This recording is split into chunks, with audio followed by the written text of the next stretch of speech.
as the night shrouds Jeongju City. Suddenly, the city's tranquility is shattered by an explosion of purple lightning, striking the central tower. A massive rift tears open above the city, from which an ancient, powerful warrior emerges. In response, the city's defenders, known as the 3rd Division, spring into action. This elite team, arrayed in battle gear, charges forward with determination etched on their faces. The depths of the rift, a powerful creature voices disdain, remarking on the humans' futile resistance. The creature identified as Huang Jin, a wolf king, expresses confidence in their inevitable victory, declaring that eradicating humanity is only a matter of time. As the 3rd Division makes a desperate stand, with determination in their eyes, they counterattack, despite the overwhelming might of the enemy. Amidst the ongoing battle, a key member of the 3rd Division questions if they are dealing with a C-class portal, hinting at the unexpected strength of their enemies. The battle escalates as the Wolf King, unfazed by human resistance, declares it's too late for any realizations. One brave warrior takes a stand, insisting on handling the Wolf King personally. This allows her comrades to focus on the remaining threats. Mr. Wenyuan, a pivotal ally, arrives just in time. Back at headquarters, an official notes the alarming frequency of C-class rifts appearing over Jeongju. This marks the 6th such event in a decade. In response, the decision is made to adapt the training and assessment of the city's defenders. The cultural exam scores for martial arts students will be halved, recognizing the need for more combat-ready individuals in the face of these recurrent threats. As the class in Jeongju's martial arts school is dismissed, the students engage in typical schoolyard banter. Inside, the conversations continue, revolving around academic pressures now intertwined with martial capabilities. A student laments the missed opportunity to sit next to Lin Yanren, a particularly admired classmate. Lin Yanren becomes the center of attention, not just for her beauty, but also as a symbol of the martial arts path. As peers inquire about her future plans, the Academy of Literature and the Martial Arts University is more than academic. It's about choosing a life path in a world where martial prowess can determine one's safety and status. Su Bai sits in the classroom, deep in thought, his book open but his mind elsewhere, faced with the decision of his future educational path. He recognizes that his average academic performance won't stand out at the Academy of Literature, and in a world increasingly defined by martial prowess, the relevance of traditional education seems diminished, caught between aspirations and realities. Su Bai discusses his family's financial limitations and the lack of any special talents, which make the option of attending the martial arts university seem unreachable. His frustration is palpable as he questions the fairness of a system that seems to favor those with inherent abilities or resources. As he engages in a wistful conversation with his peers, Su Bai muses about the concept of talent awakening in another world, hoping for a scenario where he could have special powers or a significant edge.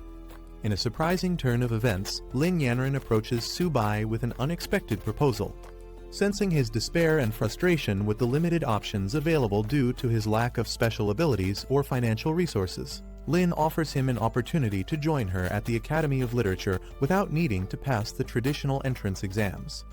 This gesture not only provides Su Bai a possible path forward, but also deepens their relationship. As Su Bai processes this unexpected lifeline, his world is further turned upside down by the sudden activation of a personal system, a common trope in fantasy and martial arts narratives where the protagonist gains access to a unique set of skills or abilities through a digital interface. This system classifies him as a beast tamer and provides detailed stats about his capabilities, including the potential to evolve his talents infinitely. Overwhelmed and unsure, Su Bai stands at the cusp of a new beginning, his previous concerns about his future momentarily overshadowed by the new and mysterious opportunities that the system might offer him. As Su Bai tries to comprehend the sudden appearance of a system interface only he can see, Lin Yanren concerned for his sudden distress. Despite his assurances that he's fine, the situation quickly escalates when a jealous classmate, infuriated by Su Bai's proximity to Lin, confronts them aggressively. As the classmate threatens to teach Su Bai a lesson, driven by of envy and misplaced loyalty towards Lin. The escalating conflict in the classroom is swiftly interrupted by the arrival of a formidable teacher, who commands immediate silence. She brings with her exciting news for the students, effective immediately. Individuals who have awakened their abilities can enroll directly at Jeonju Martial Arts University without the need to pass the cultural exam. Additionally, the cutoff score for the literature exam has been halved for those with the potential to become martial artists, significantly easing the academic burden on students aiming to pursue a path in martial arts. This announcement offers a new horizon for Su Bai and his classmates, potentially altering their educational and professional futures. With the announcement of the new education policy, excitement ripples through the classroom. Students chatter about the lowered exam requirements and the new opportunities for those with awakened abilities. As the teacher offers immediate registration for awakened students, Lin Yanren and Su Bai share a significant glance. Lin speculates about the possibilities this new path could open for Su Bai, hinting at a future where he might not only attend the martial arts university but also rise to prominence within it. Su Bai walking confidently through the city streets, a mere high school student to a potential martial arts contender, setting the stage for his journey in a world where academic and martial prowess are intertwined with one's destiny. On September 18, 1906, a massive spatial rift opened in the sky above Jeonju, changing the course of history. From this rift, a host of terrifying monsters emerged, wreaking havoc across the city. The creatures were relentless, their attacks causing widespread destruction and chaos. As the situation grew increasingly dire, the armies of various countries mobilized, launching a concerted effort to combat these monstrous invaders. The battles were fierce and prolonged, with significant losses on all sides, but eventually, the combined military forces managed to repel the monsters. This event marked a pivotal moment for Jeonju, highlighting the city's vulnerability to supernatural threats and the global community's capacity to respond to such unprecedented crises. Despite repeated military efforts to contain the threat, the persistent rift continued to spawn monsters, prompting a drastic measure. Recognizing the relentless nature of the threat, a daring decision was made to send a suicide squad into the rift to gather intelligence and explore its origins.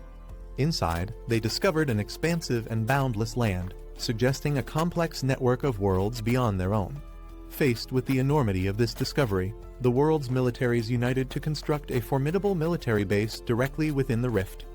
This strategic move aimed to fortify humanity's defenses, allowing forces to engage the monsters at the source and potentially control or even close the rift.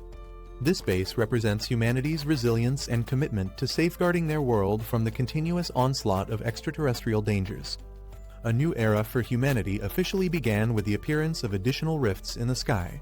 Following the first rift in 1906, a second and third rift appeared in quick succession by 1907, and soon more followed. Over the century, these rifts grew more frequent, each introducing a unique breed of monsters, leading scientists to name the interconnected dimensions behind the rifts the battlefield of 10,000 races. As these rifts proliferated, so did the battles and the species of monsters emerging from them. This ongoing war necessitated global cooperation, resulting in the construction of military bases within the rifts to combat the threats directly at their source. Interestingly, alongside the physical battles, a transformation occurred within humanity itself.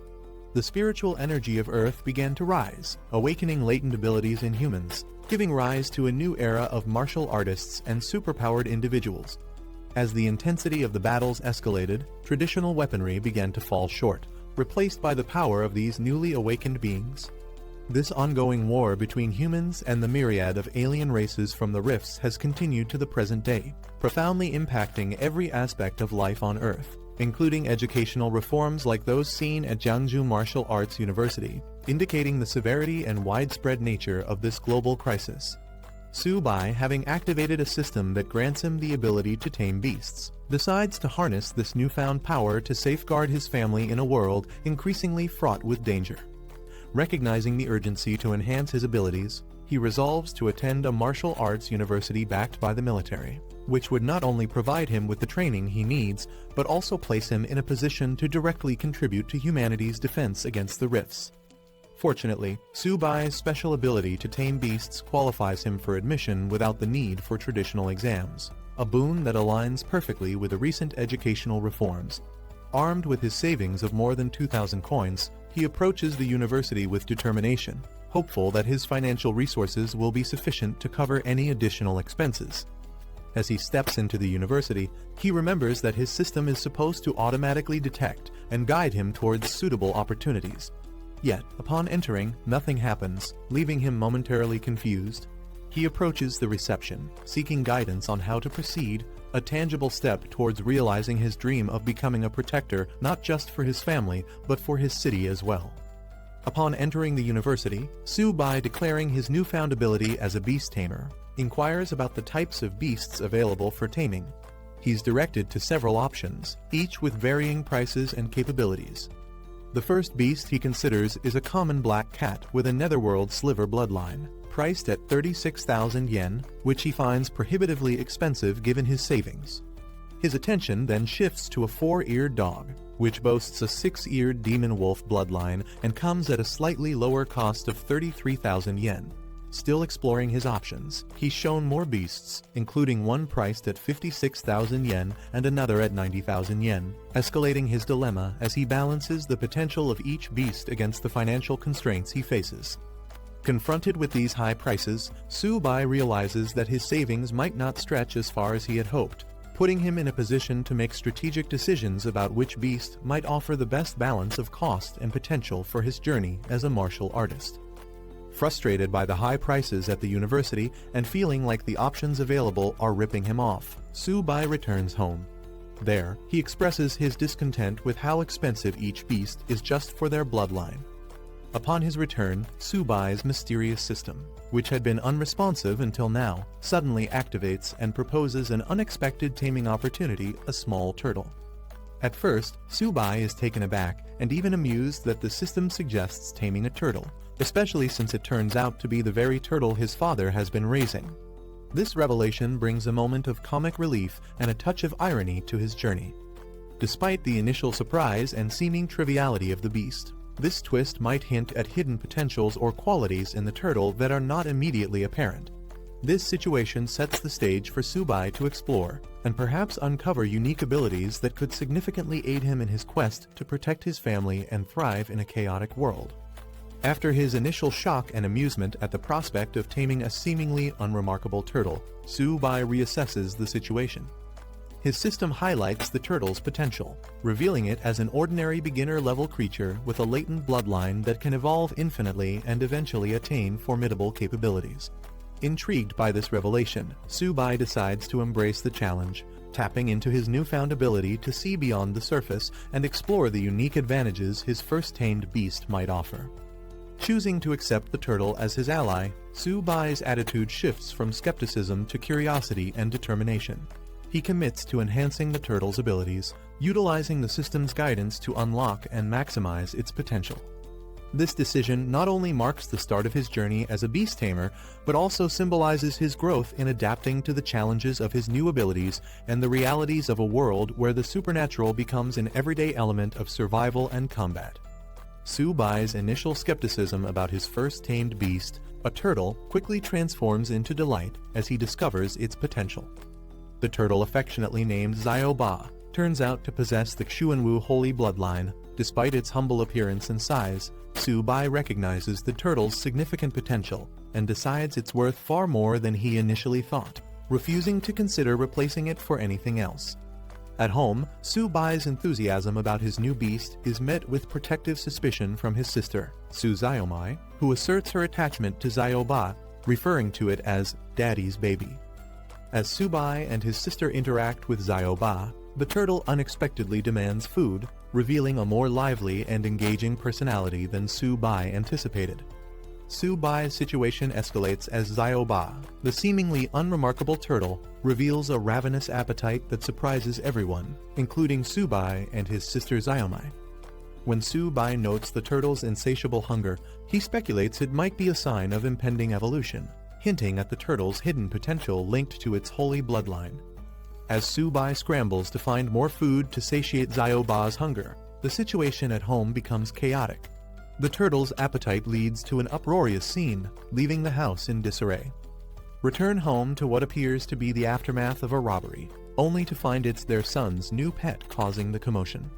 Each family member's reaction, ranging from amusement to bewilderment, paints a vivid picture of life with a magically endowed pet. Su-bai quickly realized that the shadow of his ability had disappeared instantly, and the black tortoise bloodline was still dormant but consuming more energy. With that in mind, he decided to head towards a place. Arriving at a building with a distinctive dragon emblem, he entered. Inside, a familiar woman greeted him, asking if he had finally decided on his purchase. However, Su-bai made it clear this time, he wasn't here to buy anything. Leaning in close, he quietly asked if they accepted exotic beast blood. This immediately caught the attention of a well-dressed man sitting nearby. Surprised, the man questioned whether Su-bai really had such a valuable resource. The man gave a nod of approval, allowing the woman to proceed as Su-bai stood ready. With a casual gesture, the man then invited Su-bai to sit and discuss further. Curious, he requested to examine the exotic beast blood first. Su-bai, confident in its quality, agreed without hesitation. Taking a small vial, the man carefully inspected it. Realizing the authenticity and superior quality of the beast blood, he immediately asked how much Su-bai was willing to sell. Su-bai calculated the effort it took to extract the beast blood. Considering its worth, he expected at least 100 yuan. However, when the man casually offered 1,000 yuan, Su-bai was visibly shocked. His reaction made the man smirk, realizing Su-bai had a good understanding of the product's value. But before the deal could be sealed, the man suddenly laughed, revealing he was just joking. Given the exceptional quality of the beast blood, he corrected himself. The real price was 10,000 yuan. Hearing this, Su-bai was even more stunned. Just as he was about to react, the man continued, offering a final price of 15,000 yuan, making it clear he couldn't go any higher. Su-bai couldn't believe his blood was worth so much. He struggled to hide his excitement, but the thought of earning that much made it impossible to suppress his smile. Without hesitation, he agreed to the deal, though he casually remarked that if he weren't in urgent need of money, he wouldn't have sold it so easily. As he left, the man reminded him to return if he ever had more high-quality goods. Su-bai walked away, feeling satisfied. Checking his balance, he still couldn't believe it. Selling the exotic beast blood for 15,000 yuan meant he could sustain himself for a while now. As Su-bai walked, he received a call from his teacher, informing him that the academic results were out, and there was important news. He was instructed to come to school that afternoon to complete his application. However, before he could get more details, the signal cut out. Frustrated by the sudden loss of connection, he tried calling back, but had no luck. Just then, a warning screen appeared before him, detecting hostile intent nearby. It identified 3 enemies within range, all targeting him. Realizing he was being ambushed, Su-bai quickly turned around. One of the attackers was already approaching, gripping a large spiked club while grinning menacingly. Their leader confidently assumed he had something valuable after seeing the pet store owner's reaction. Without hesitation, he demanded Su-bai hand it over. Trying to reason with them, Su-bai explained that he only sold items, not bought them. Yet, luck was clearly not on his side. He quickly assessed the situation. Only one of them was a primary warrior, which meant he had a chance. Confidence sparked in his eyes. He wasn't afraid. However, the thug laughed at his expression, mocking his supposed cowardice and demanding the money. Su-bai appeared to surrender, curling up slightly, as if preparing to comply. He suddenly made his move, pretending to surrender, but instead hurling his turtle companion straight at the bald thug. Caught off guard, the thug quickly raised his weapon to strike, but the unexpected attack threw him off balance. His eyes widened in shock as he realized too late this was a trap. Panic took over as he let out a terrified scream. Su-bai took advantage of the opening, delivering a powerful counterattack that sent the bald thug flying. The force was so strong that it even made the thug imagine an egg cracking in his head. His 2 subordinates panicked and rushed to his aid, furious that Su-bai had dared to lay a hand on their boss. Without hesitation, they charged at him, weapons in hand. But Su-bai used his turtle companion's defense to shield himself. One of the attackers lunged, thinking he had Su-bai cornered. But Su-bai swiftly reacted, grabbing his fist mid-air, ready for the next move. He struck the incoming attacker, sending him flying backward. The second thug barely had time to react before he, too, was slammed into the ground. The bald leader, now regaining his footing, roared in fury.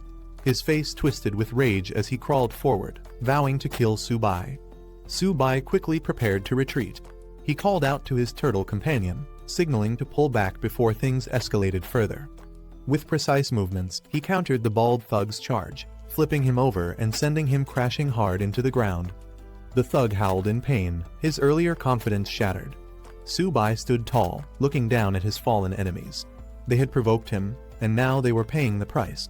Just as he was about to leave, he noticed something strange. His turtle companion had somehow ended up next to the unconscious thug.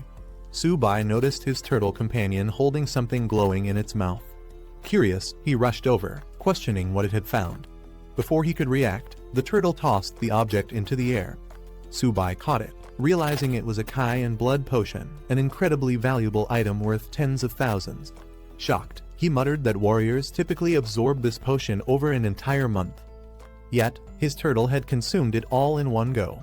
He stared at the creature, now radiating energy, wondering if it could even handle such a massive boost.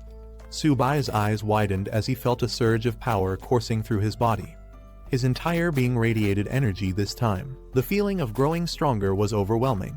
A system screen appeared before him, detailing his updated stats. His tamed beast's evolution had increased his attributes significantly, even granting him a new talent. Checking the turtle's stats, Subai was shocked its physique and defense had skyrocketed. The turtle had also grown in size, its shell now radiating with power. The Kai and blood potion had caused an immense transformation, leaving Subai stunned at how much both he and his beast had advanced. Subai recalled what he had learned in class. Normal high-level strength type exotic beasts usually only reached 30 in stats. Yet, his turtle was already exceeding that without even activating its full potential. Realizing the incredible potential his companion had, Subai decided it was time to leave. He patted the turtle, telling it they needed to get moving.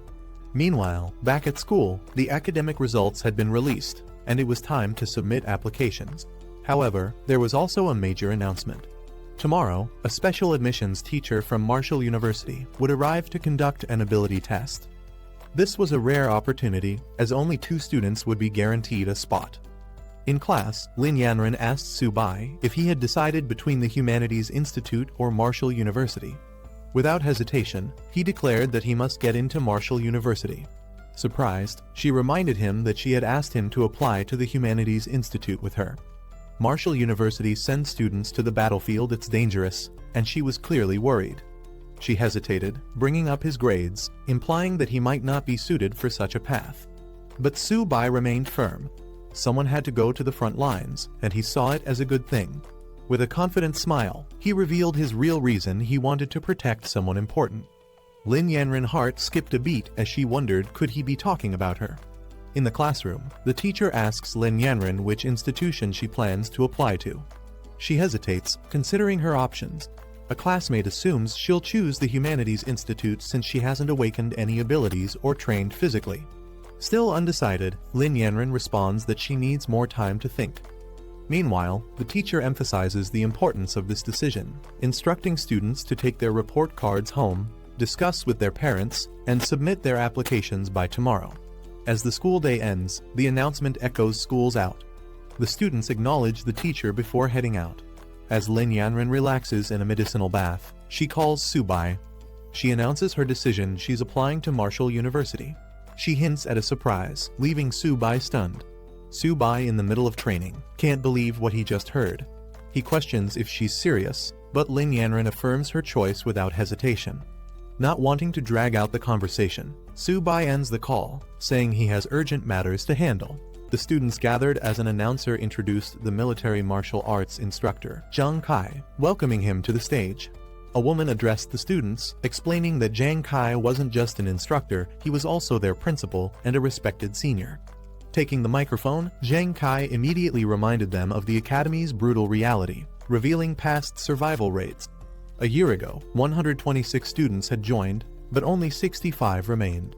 The numbers from previous years were even worse: less than half of each group had survived. 3 years ago, out of 86 students, only 11 were still alive.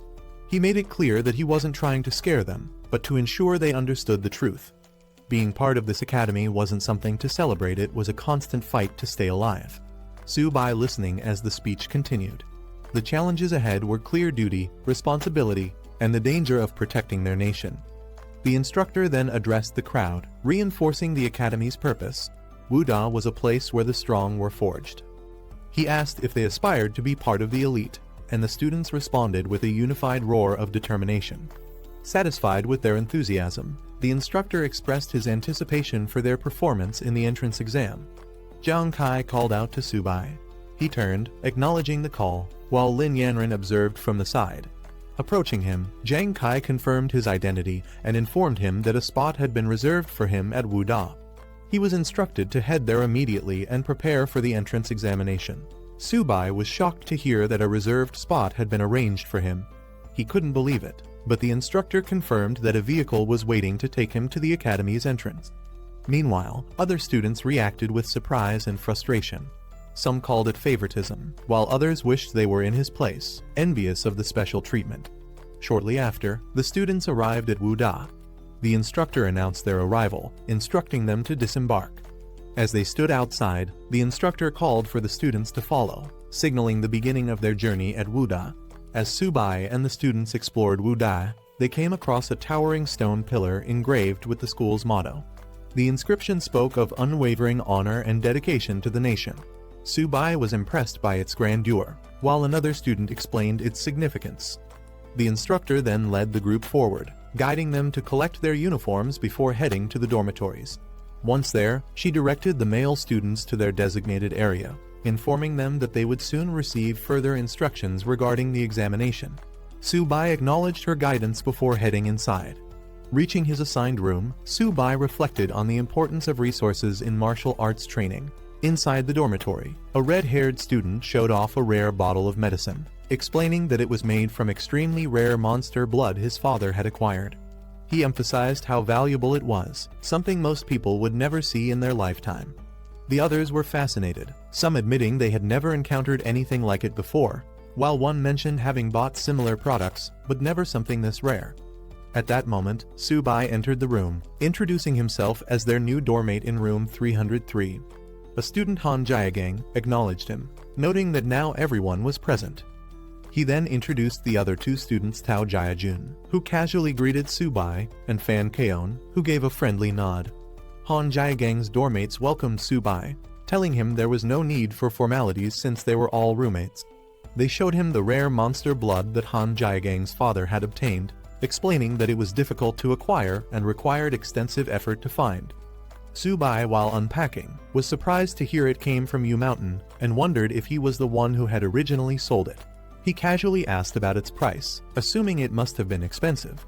Han Jiagang, however, dismissed the cost, saying each drop was only around 30,000, totaling less than 100,000, an amount he considered insignificant.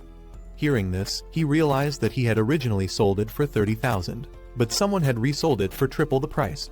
Frustrated, he cursed the middlemen who had taken advantage of the deal. Inside the dormitory, Subai's roommates excitedly pointed outside, claiming there was an incredibly beautiful girl downstairs. One of them even declared that she was his pick for the upcoming beauty contest. Curious, they rushed to the window, their eyes locking onto the tall, Lai Yanren confidently walking toward the dormitory. They were mesmerized by her appearance, praising her elegance and wondering why she was there. Meanwhile, outside, the dormitory manager stopped Lin Yanren, asking about her purpose in the men's dorms. Without hesitation, she stated that she was looking for Subai. The dormitory manager called out for Subai, announcing that a beautiful girl was waiting for him outside. His roommates were stunned by the revelation, unable to believe what they had just heard. Subai, without hesitation, decided to leave, while his roommates watched in disbelief. They couldn't understand why someone as stunning as her would be looking for him. Suspicious, they started to wonder if Subai was more influential than he appeared. Outside, Lin Yanren greeted Subai, complimenting how well he looked in his uniform. He responded casually. Lin Yanren adjusted Subai's uniform, complimenting him on how good he looked. Subai was caught off guard by her sudden closeness, unsure how to respond. Meanwhile, his doormates watched from the window, completely stunned. Seeing Lin Yanren personally fixing Subai's clothes left them in disbelief. They were outraged, unable to accept that Subai was casually interacting with someone they considered a goddess. Lin Yanren then brought up the reserved spot at Wuda, asking if Subai was upset about it. He reassured her that he wasn't angry, though he had initially planned to earn his place through the entrance test. Lin Yanren thanked him sincerely, admitting she had been worried about his reaction. Subai simply smiled, placing a hand on her head, telling her there was no way he could be upset with her. Lin Yanran informed Su-bai that the entrance examination was approaching and offered him some pills to help. However, Su-bai declined, saying she had already helped him enough and should keep them for herself. Before leaving, Lin Yanran waved at Su-bai, telling him she'd see him tomorrow. Su-bai could only watch as she walked away. Meanwhile, inside the dormitory, the other students had been observing everything.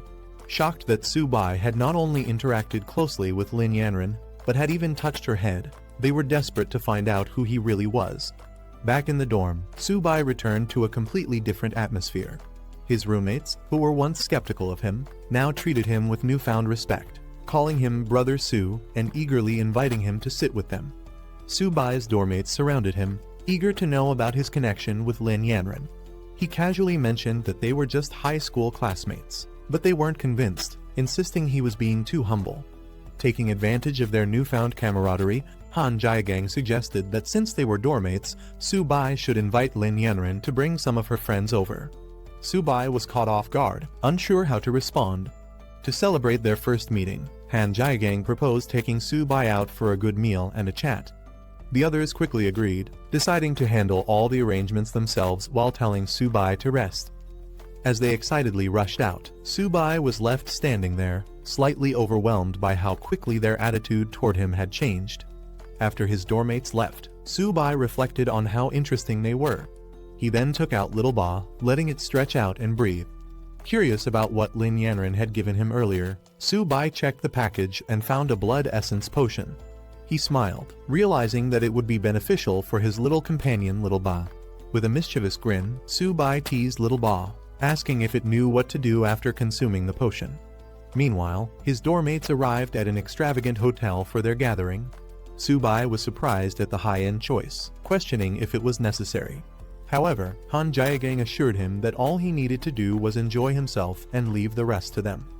At the luxurious hotel, Han Jiagang raised a toast, expressing how fortunate he felt to have such great dormmates, especially Su-bai. The others eagerly joined in, welcoming the camaraderie. As they settled down, Su-bai mentioned his connection with Lin Yanran, casually implying that he could arrange introductions to some of her friends later. Shifting the topic, he told Jiagang that he needed his help with something. Revealing a bottle of rare monster blood, Su-bai downplayed its importance but asked for Jiagang's assistance in handling it. The others were instantly intrigued, recognizing its incredible value. Jiagang examined the blood carefully, realizing that it was of even higher quality than his own. Shocked, he admitted that he had never seen anything like it before. Han Jiagang was shocked by the rarity of Su-bai's monster blood and immediately offered to call his father for assistance. Later, Jiagang stepped aside to make the call, but his father was initially unimpressed, assuming his son had once again run out of pocket money. Jiagang quickly reassured him that this was serious. Explaining the situation, he told his father that his classmate had 7 drops of rare monster blood far superior to what they had obtained before. Unable to determine its value, he sought his father's advice. Hearing this, Jiagang's father was stunned, questioning if it was truly better than before. Jiagang swore by it, urging him to come see for himself. Without hesitation, his father instructed him to send the location, promising to dispatch Master Cow immediately. An hour later, Master Cow arrived to examine the monster blood. The moment he saw it, he was in awe, calling it the purest and most potent he had ever encountered. He excitedly declared that with such high energy content, he could create something extraordinary. Jiagang's father, still skeptical, questioned if Master Cow was exaggerating. However, Master Cow insisted that even with the finest equipment, the value of this blood would only increase. Meanwhile, Su-bai casually sipping a drink as Jiagang marveled at how overpowered his monster blood truly was. Jiagang's father inquired about the price for Su-bai's monster blood.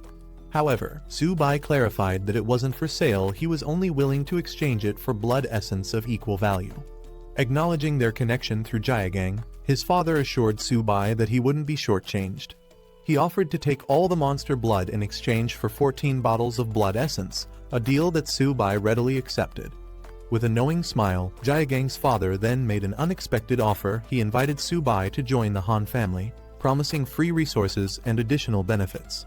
Su-bai politely declined Jiagang's father's offer, stating that he had no plans to join a family for now. However, Jaegang's father tried to persuade him to reconsider. Before the discussion could continue, Lin Yanren suddenly entered the room with a commanding presence. She firmly declared that Su-bai had already made his decision and that no one had the right to pressure him into joining any family. She made herself clear her stance was non-negotiable. Su-bai was surprised to see Lin Yanren and asked why she was there. The others in the room were equally shocked, recognizing her instantly and wondering why she had suddenly appeared.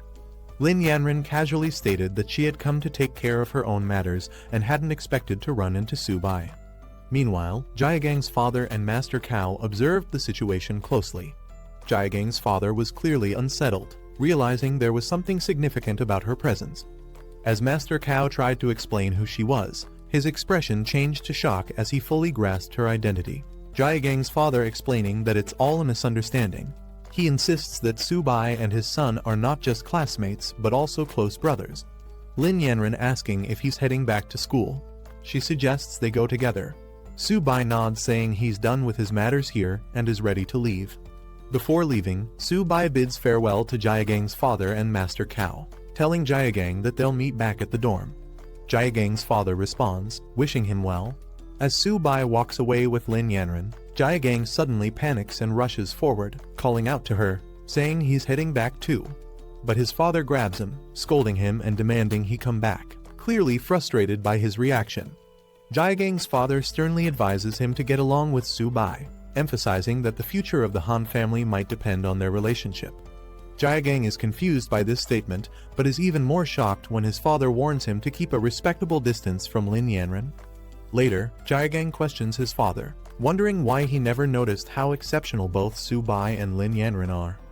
2 days pass, and at the Marshall University campus training ground, the students gather for their freshman special training.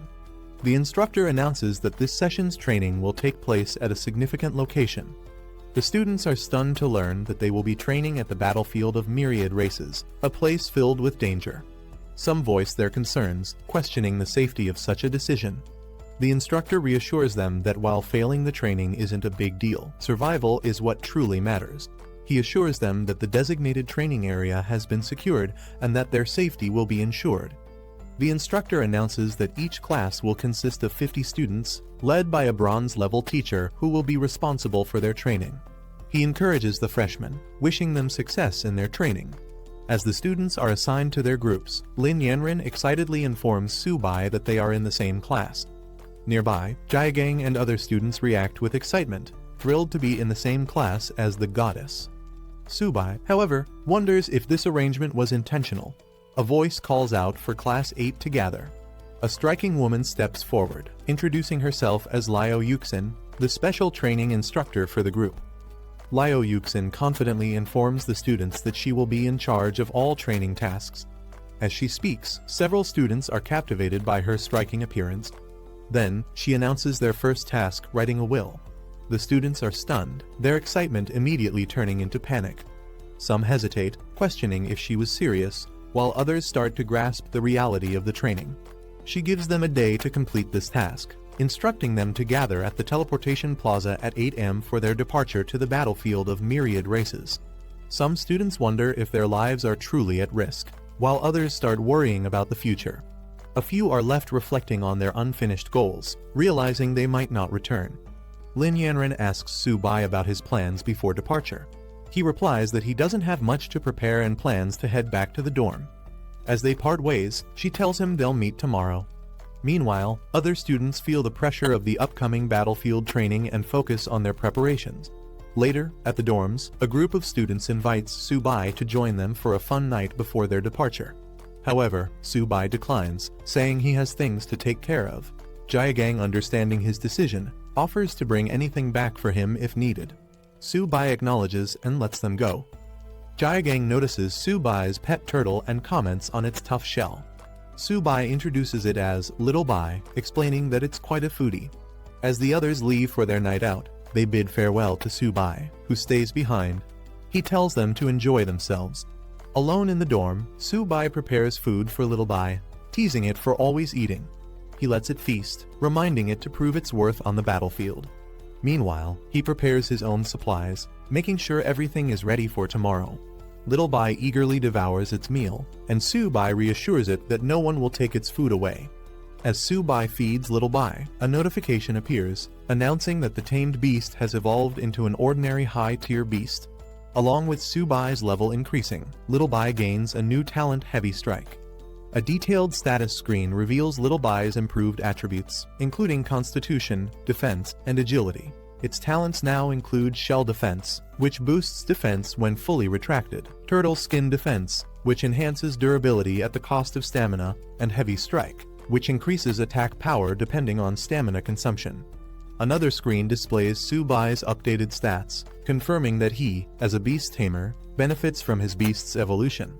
His base attributes have grown, and Little Bai's abilities will partially enhance him as well. Excited about the improvements, Su Bai acknowledges that the Blood Kai powder played a crucial role in the upgrade. He praises Little Bai, encouraging it to give its best performance in the upcoming battle. Little Bai responds confidently, ready for the challenge ahead. The preparations for battle are complete, and a report is sent to the chief instructor confirming that all students are ready. Instructors stand by as orders are given to activate the teleportation array. With a command, the massive portal begins to hum with energy.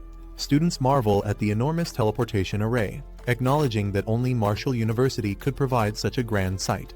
Before departure, Lin Yanran expresses concern for Su Bai, urging him to stay cautious on the battlefield.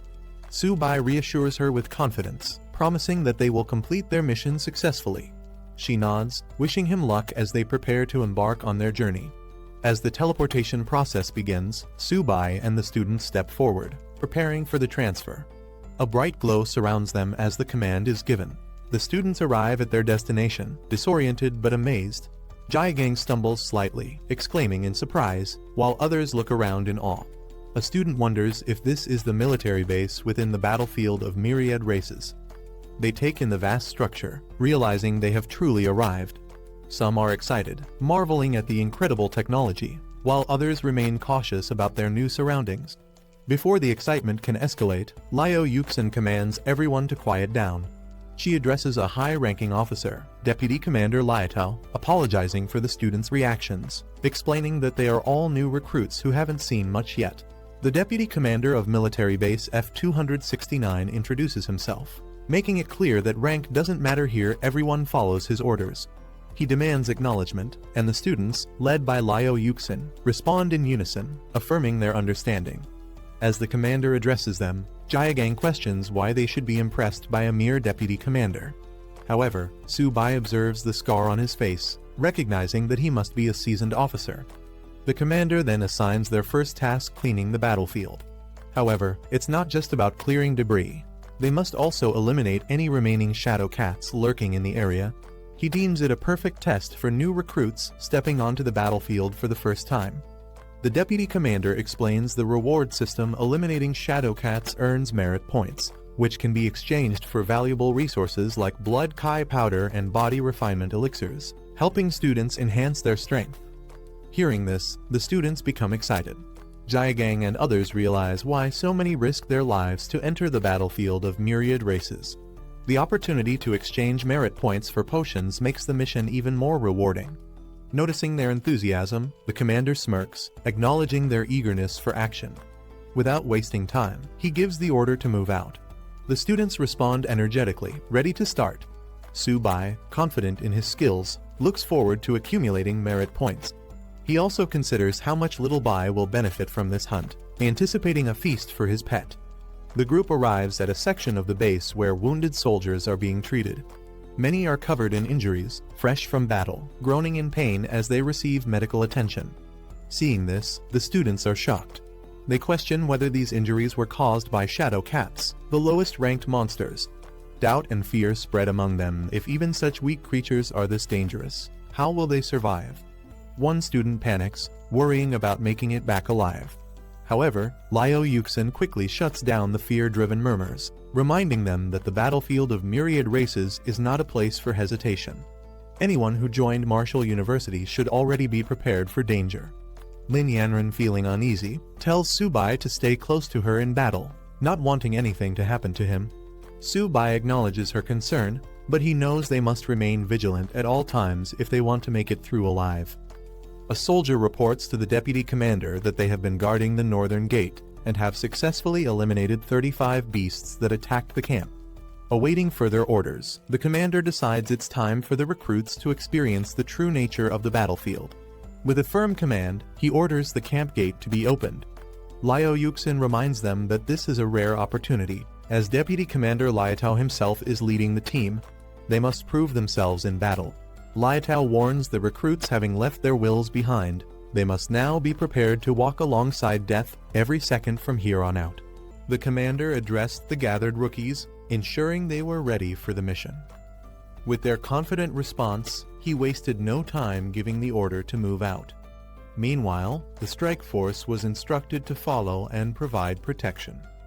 As they proceeded, Liao Yuxin questioned why Captain Fu was personally leading the team, noting that clearing a battlefield wasn't particularly dangerous. The commander casually dismissed her concerns, saying it would be a waste to send inexperienced rookies straight to the front lines. When Yuxin pressed further, he cut her off, telling her not to ask unnecessary questions.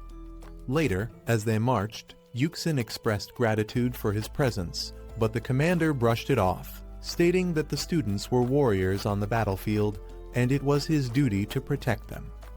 At Didu, the highest military command post in Long, an urgent report was brought forth. Officials wasted no time in allowing the messenger to speak. The report detailed a dire situation. Monsters had broken through defenses on the battlefield of all races. A powerful group from the Young Cats tribe was already engaged in combat, but the crisis was far from contained. The invading horde had spread out, launching attacks on 12 additional military camps in the southwest. A high-ranking officer swiftly took charge, ordering an immediate assessment of the monsters' movements and warning other camps to prepare for battle. He emphasized the importance of protecting the new students from Wuda, as they represented the future of Long. The command was clear: these recruits must be safeguarded at all costs. Meanwhile, in Area F-269, the battlefield was chaotic. Soldiers were reminded that time was critical. Every moment spent there increased the risk of death. Fires raged, fallen enemies littered the ground, and the battle showed no signs of slowing. The rookies had entered a true war zone, where survival depended on speed and skill. Su Bai and his team continued harvesting resources from the battlefield. One of them pointed out that the hides, blood, flesh, and claws of the Yaoming cats could be used to craft weapons and medicines. Another remarked that with such valuable materials, it was no surprise that many people were willing to venture into such a dangerous place.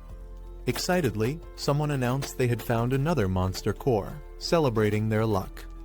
Su Bai focused on gathering more resources, planned to collect additional cores to exchange for blood spirit essence. He figured this would allow his companion, Little 8, to level up once again. However, his interface suddenly flashed with an urgent alert. 164 Yaoming cats were rapidly approaching from 3 kilometers away in the southwest forest. The warning classified the situation as an extreme danger, rating the threat level at 5 stars and the danger to life at 4 stars. Su Bai was taken aback. The last time his system had issued a warning, it was for a minor threat, a low-level martial artist. But now, it was flagging a 5-star, life-threatening crisis. Alarmed, Liao Yuxin noticed his change in expression and immediately asked what was wrong. Su Bai urgently called out to Liao Yuxin, warning her about a large horde of monsters moving toward them from the southwest. Perched on a tree, she seemed skeptical, but listened as he insisted on the danger. Observing the area, Liao Yuxin found nothing unusual, only silence stretching across the battlefield. Frustrated, she reminded Su Bai that this was a battlefield, not a place to stir panic. Recklessly alarming others could have severe consequences. However, Su Bai insisted he wasn't joking. The threat was real, and the monsters were approaching fast. Captain Fu, overhearing their exchange, stepped in. He confidently dismissed Su Bai's claims, asserting that no monsters were within 2 kilometers. Su Bai, however, stood firm, warning that over 100 Yaoming cats were just 3 kilometers away and closing in quickly. Captain Fu scoffed at Su Bai's claim, questioning whether his senses were superior to his own.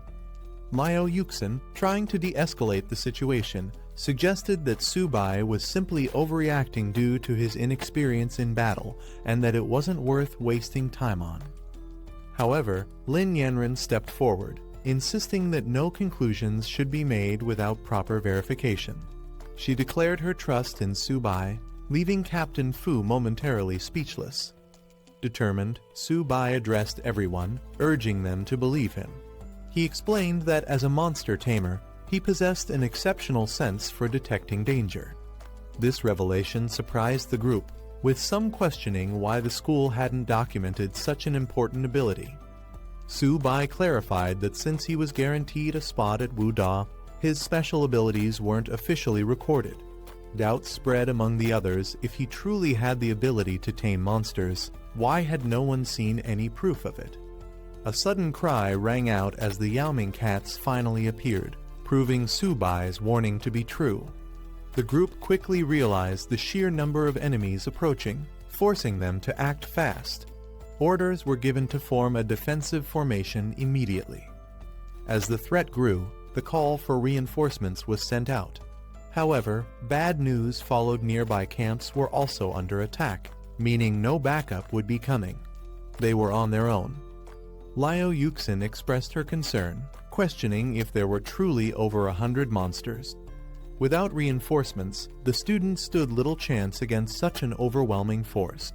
Captain Fu, now convinced of the danger, acknowledged that Su Bai had been right all along. He could now sense the horde rapidly approaching. Wasting no time, Captain Fu ordered 4 soldiers to protect Su Bai and another student, ensuring their safety. Su Bai, unwilling to stand idly by, protested. He insisted he could fight and didn't need special protection. A fierce Yaoming cat of the early bronze stage leaped into battle, its glowing green aura signaling its strength. The students barely had time to react before more of the creatures lunged toward them. Liao Yuxin and the other soldiers immediately launched a counterattack, firing a barrage of energy blasts at the incoming threat. Urgent orders echoed across the battlefield to protect the students at all costs. Despite their efforts, the monsters were relentless. The soldiers struggled to hold their ground as the beasts tore through their ranks with brutal force. One fighter, sent flying by a devastating attack, exclaimed in disbelief that these so-called cats were more like tigers in their sheer power. Captain Fu remained composed, rallying his forces. He commanded everyone to maintain their defensive formation, assuring them that if they could withstand the initial wave, victory was still possible. As the Yaoming cats pounced, an instructor called out to the students, reminding them of their vow. The beasts lunged from all sides, their glowing claws aiming for a decisive strike. In response, the students stood their ground, their spirits unwavering. With shields raised and weapons drawn, they declared their resolve by the honor burning in their chests. They swore their country would never fall. Suddenly, a powerful blue energy blast tore through the sky, striking down multiple enemies in an instant. Reinforcements had arrived, launching a devastating counterattack from above.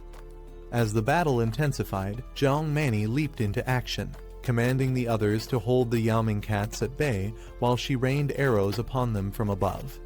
Meanwhile, Luo Yongqiang charged forward, dismissing the threat as nothing more than mere cats, vowing to handle them himself. Liao Yuxin was impressed. With Mani's exceptional archery and Yongqiang's brute strength, this batch of students was proving to be extraordinary. Su Bai observed them in admiration, acknowledging their power and skill. He couldn't help but note that while they had impressive abilities, his only weapon was his trusted companion, Little 8. Around him, other students were in awe of Mani's combat prowess, some even referring to her as a goddess. They marveled at how both she and Yongqiang were on an entirely different level, far beyond their own abilities. A strange and piercing sound echoed across the battlefield, sending a wave of confusion and unease through the fighters.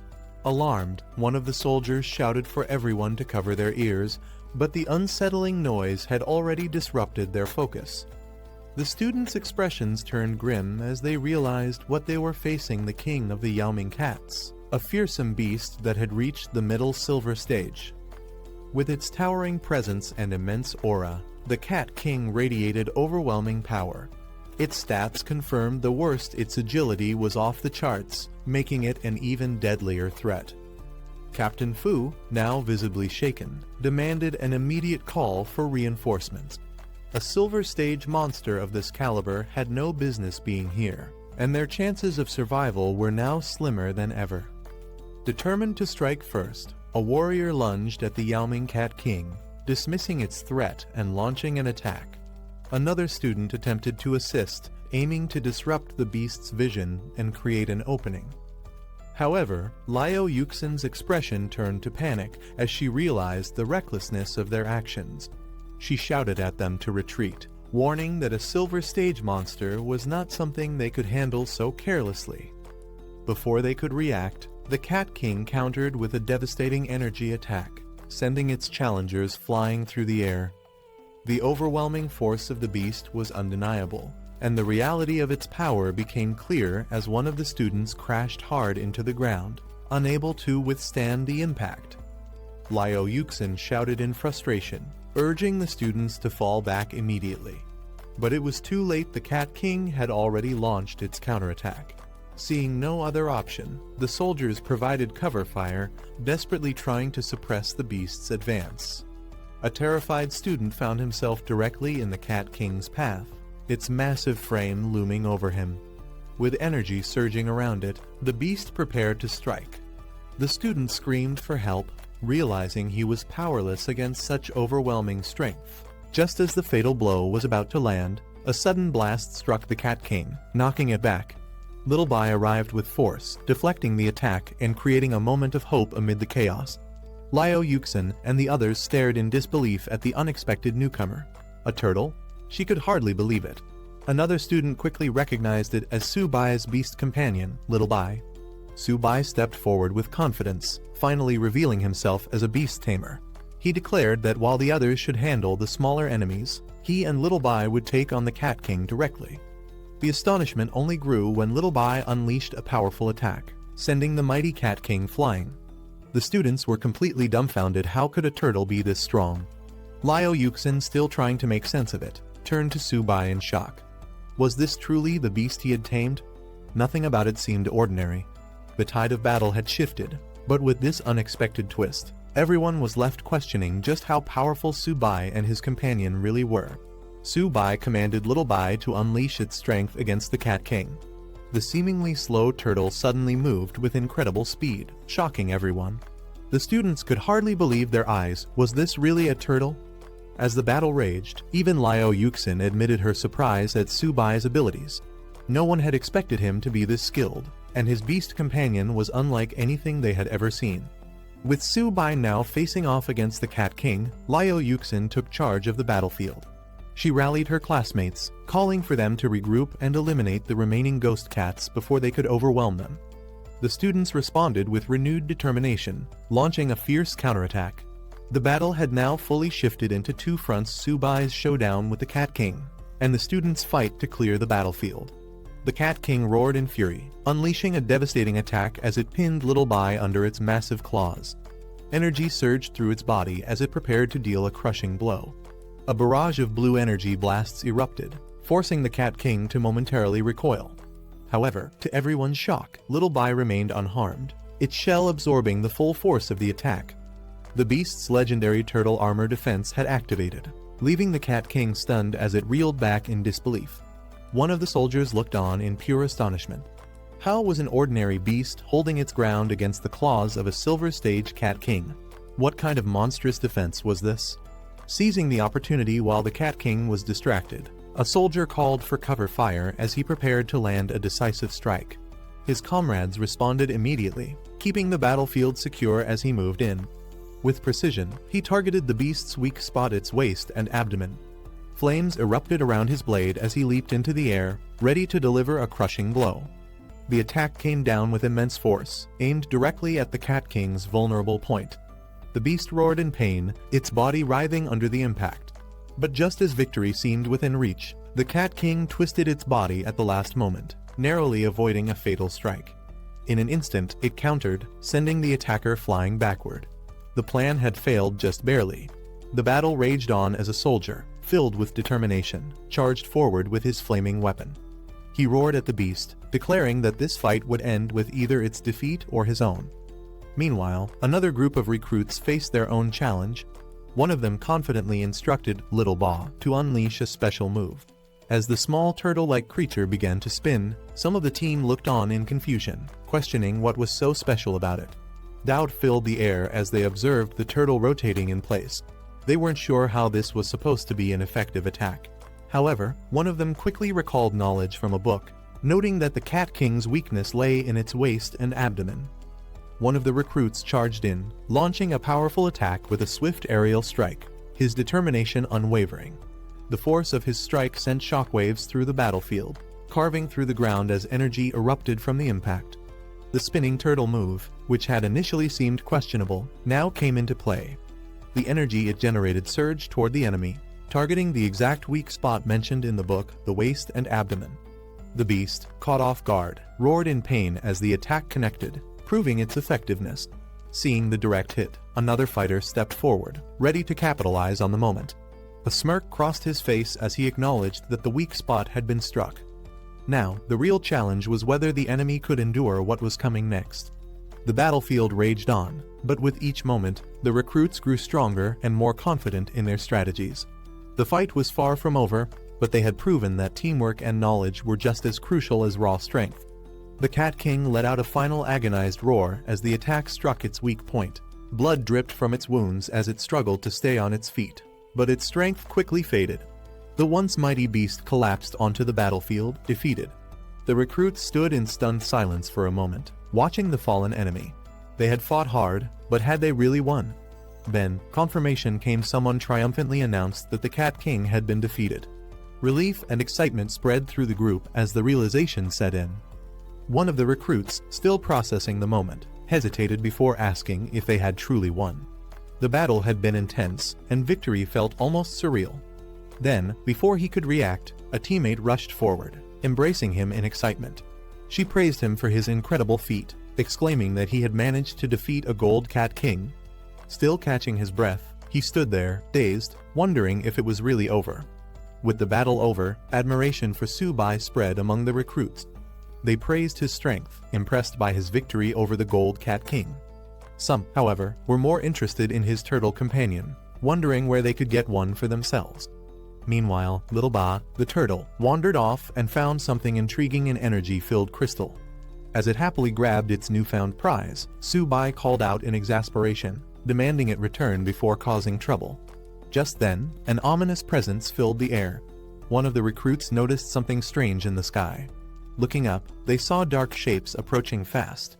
Realization hit. The Cat King's dying roar had not just been a cry of pain, but a call for its kin. Danger was far from over, and an even stronger threat might be on the way. At the base combat center, alarms rang as a report came in. Energy fluctuations from the front lines had revealed the emergence of multiple unidentified dangerous beasts at base F-269. A high-ranking officer was shocked to learn that Lin the Tiger's daughter was among the trainee students in the area. At the command center, Wen Yuan urgently requested full support for the battlefield. The officer in charge agreed to dispatch a scout battalion, but when Yuan refused to wait, he was heading there himself. Knowing the dire situation, he demanded reinforcements to arrive within 20 minutes. Though the officer hesitated at the short time frame, he had no choice but to issue the order immediately. Meanwhile, another officer analyzed the unfolding crisis. He realized that if Lin the Tiger were to lose control, Jiangju wouldn't be able to contain the disaster. The situation was spiraling out of control fast. Back on the battlefield, an even greater threat emerged. A towering, shadowy beast loomed above, its glowing eyes filled with malice. To the shock of the recruits, it spoke in the human language, insulting them as a lower species.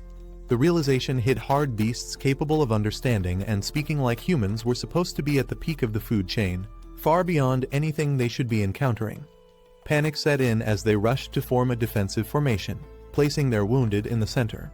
As the recruits caught their breath, a dark and menacing presence emerged. A massive shadowy beast loomed over the fallen Cat King, its sinister red eyes filled with rage. It growled in contempt, furious that mere humans had dared to slaughter its kin. Before anyone could react, the creature lunged at the Cat King's lifeless body, devouring it in an instant. The recruits stood frozen in horror. Something this powerful shouldn't even exist here. It was an impossibility, a nightmare come to life. A warning notification suddenly flashed in front of one of the recruits. The system detected an extreme threat. A gold-level beast had appeared. The message was clear. Immediate evacuation was the only chance of survival. Then, the true horror revealed itself. Standing before them was a mutated Shadow Cat King, a monstrous entity unlike anything they had faced before. The combat analysis was grim. It was bloodthirsty, with the ability to enter a frenzy state, doubling its attack power at the cost of its defense. Panic spread among the recruits as they faced the reality of their situation. A gold-level beast was something even their instructors had never encountered before. One of them broke down, terrified and desperate to leave, while another grimly pointed out that reinforcements hadn't arrived yet. With no other option, the deputy commander took charge. He ordered everyone to escort the wounded to safety, while he stayed behind to hold off the monstrous enemy. With a determined battle cry, he charged straight at the beast, ready to risk everything.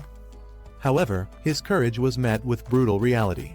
The beast barely acknowledged his attack, swiping him aside effortlessly. The deputy commander was sent flying, the overwhelming power difference evident. The creature mocked him. Was he really foolish enough to challenge it alone? Seeing their leader in danger, one of the recruits quickly shouted for Little Ba to step in and protect him. The battle was far from over, but the gap in strength was becoming painfully clear. Little Ba launched itself into action, intercepting the gold-level beast's devastating attack. Flames and energy surged through the battlefield as the turtle bravely took on the monstrous foe, its shell acting as an impenetrable barrier. The beast staggered back in disbelief.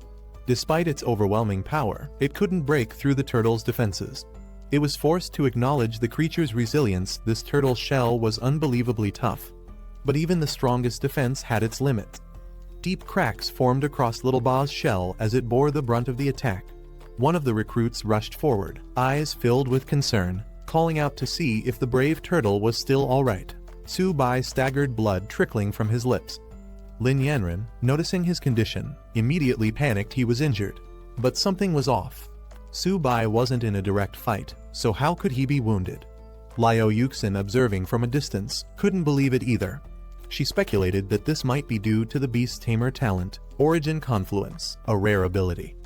The commander, however, found it hard to accept and decided to check on Su Bai himself. A system warning confirmed their suspicions. Su Bai's tamed beast was in critical condition, and because of Origin Confluence, he was sharing its pain and injuries. As they reached him, they found no external wounds, yet his body showed clear signs of strain. Yuxin marveled at the possibility that Su Bai had truly mastered this legendary beast-taming skill. Lin Yanren anxiously asked if he was alright, and despite his weakened state, Su Bai managed to assure them he was fine. Liao Yuxin quickly realized that Su Bai was suffering from the attacks meant for his tamed beast, the silver-level nether cat. Knowing he couldn't withstand the damage alone, she immediately called for support. Lin Yanren agreed they couldn't let him fight by himself. The other trainees rallied behind them, weapons drawn, ready to assist. Meanwhile, the enemy loomed in the shadows, glowing eyes burning with disdain. It scoffed at their efforts, viewing them as nothing more than insignificant pests. As the battle erupted, Liao Yuxin and the others charged forward, launching an assault on the beast. But just as she prepared to strike, something unexpected happened. Her expression changed as she sensed imminent danger. With wide eyes, she realized she had miscalculated. Lin Yanren rushed forward, pushing Su Bai out of harm's way as a dark force surged toward them. A massive explosion erupted, engulfing the battlefield in flames. As the smoke cleared, Lin Yanren held onto Su Bai, her eyes widening in disbelief. Su Bai, now steady, smirked with confidence. He revealed that the crystallization of the Silver Cat King had finally been fully absorbed. Su Bai's tamed beast, the little tortoise, had undergone a breakthrough, advancing to bronze tier with significantly enhanced attributes. Its new talents granted it a powerful defensive barrier, a spirit-infused form for combat, and even the ability to manipulate gravity. A brilliant golden light engulfed the battlefield as the tortoise evolved into a massive armored beast. Liu Yuxin and the commander could hardly believe their eyes. This wasn't an ordinary upgrade. Could it have reached an epic-level transformation? Meanwhile, Lin Yanren helped Su Bai to his feet, relieved to see that his injuries had healed. Su Bai assured her that he was fine now. Su Bai stood tall, commanding his tamed beast to eliminate the enemy. In response, the newly evolved tortoise unleashed its power, striking with devastating force. The monstrous foe was sent flying, crashing into the ground with immense impact. The commander, unable to believe what he had just witnessed, noted that despite only being bronze tier, Su Bai's beast radiated an overwhelming presence. As the dust settled, the once dominant beast lay defeated, thrown into the distance like it was nothing. The Cat King, enraged by its defeat, let out a terrifying roar as dark energy crackled around it. Consumed by fury, it declared its intent to annihilate everyone. Seeing its berserk transformation, the commander urgently warned the team to retreat. This fight had escalated beyond expectations. With a sinister laugh, the Cat King unleashed its shadow clones, summoning multiple monstrous figures that lunged toward the group. There was no time to escape. Combat was inevitable. Before the clones could reach their targets, Su Bai's tamed beast took action. The golden tortoise roared, its immense body shielding the team from the incoming attack. Su Bai didn't hesitate. He commanded his beast to put an end to the chaos. In an instant, a powerful gravitational force erupted from the tortoise, pulling everything toward it. One of the trainees struggled to defend himself as a shadow beast lunged at him, its claws aimed for a lethal strike. But before it could land, a massive force pulled the creature away. Su Bai's tamed beast unleashed its gravitational might, sending the enemies hurtling through the air. With an earth-shattering roar, the armored tortoise stood tall, radiating an unstoppable power. Su Bai's eyes burned with determination as he commanded his beast to go all out. Responding to its master's call, the golden tortoise let out a deafening roar, gathering an overwhelming surge of energy in its core. The air trembled as it unleashed a massive energy blast, a blinding beam of golden light shooting toward the heavens. The shockwave from the attack spread across the battlefield, forcing everyone to shield themselves. As the golden energy engulfed the battlefield, the enemy was completely overpowered. From a distance, a man watched from atop a tree, intrigued by the overwhelming scene before him. Down below, the surviving warriors scrambled to clear the battlefield, tending to the wounded and gathering what remained. After the battle settled, the man approached, relieved to see Lin Yanren unharmed. She assured him that she was fine, then curiously asked about his sudden arrival. Meanwhile, the deputy commander of the F-269 military base provided a report. During the battle, their forces worked alongside university students and mentors, eliminating over 800 nether cats, including bronze, silver, and even a gold-level beast. He explained that they were now assessing casualties and tending to the wounded. Shocked by the mention of a gold-level creature, one of the officers couldn't believe such a powerful foe had appeared. But what surprised him even more was that Su Bai had been the one to take it down. Hearing this, the man now identified as Mr. Wenyuan turned his attention to Su Bai. He directly asked if he had truly been responsible for the Cat King's defeat. Remaining humble, Su Bai clarified that it was a team effort, acknowledging the contributions of the deputy commander and the mentors. Mr. Wenyuan approached Su Bai with an offer. After graduation, he could further his studies at Jiangju Fortress, where he would receive personal guidance despite the decline of beast tamers. Su Bai, though honored, admitted he hadn't made a decision yet. Meanwhile, the battlefield had been cleared, and the deputy commander gave the order for everyone to return to base. The students were instructed to enter the portal in an orderly fashion, with the deputy commander praising them as the strongest group he had ever encountered. As they prepared to leave, the officers observed the recruits, noting their potential. Su Bai, in particular, stood out. His strength as a freshman was nearly unimaginable. As the teams parted ways, the deputy commander expressed his gratitude, acknowledging that he owed Su Bai a life for his actions in the battle. Liu Yuxin responded modestly, bidding him farewell until they met again. Su Bai and the others finally returned, stepping out of the portal. For some, the mission had been thrilling, while for others, it was an experience they wouldn't forget anytime soon. At the university, a grand welcome awaited them. Faculty and students hailed them as heroes, celebrating their return. Among the returning students, some were humbled, recognizing that Su Bai was the true hero of the battle. Others were just relieved to have made it back alive, reflecting on how many of their classmates hadn't been as fortunate. As the students returned, they were praised for their achievements, with their battlefield performance set to be one of the highest in history. However, for Subai and many others, the only thing they cared about was getting some well-earned rest. Back at the dorms, exhaustion hit them all at once. The beds had never felt so comfortable, and the reality of surviving such an intense battle started to sink in. Some students reflected on their achievements, wondering how their military contributions would be rewarded. With Subai taking down a gold-level beast, they joked that he could trade his merits for an entire stash of training resources. One of the students asked about Subai's turtle, considering getting one as a pet for its calming present. Subai hesitated, knowing full well that his little tortoise was far from ordinary. Loud knocking echoes through the dormitory, waking Jayagang up. Still half asleep, he groggily complains about the noise, questioning who would be knocking so early. Rubbing his eyes, he reluctantly makes his way to the door and opens it, only to be caught off guard by the unexpected sight before him. Standing outside are several senior female students from the Jiangwu Student Council, holding breakfast and smiling warmly. They cheerfully introduce themselves, explaining that since the juniors had just returned from the battlefield, they decided to bring them food as a reward. One of them teasingly warns that since the meals were personally prepared by their senior sisters, no one is allowed to complain. Still struggling to process what's happening, Jayagang looks on in confusion as the students then ask which one of them is Subai. The senior students confidently enter the dorm, assuring the juniors that they appreciate their efforts and won't let their kindness go to waste. However, they remain focused on their primary concern, finding Subai. They ask once again, eager to meet him. One of the dorm residents, still in his pajamas, looks confused but asks if he can take a photo with them. Meanwhile, another dormmate informs them that Subai has already gone out for a run, questioning if they personally know him. The senior students are momentarily frustrated, wondering why no one mentioned Subai's absence earlier.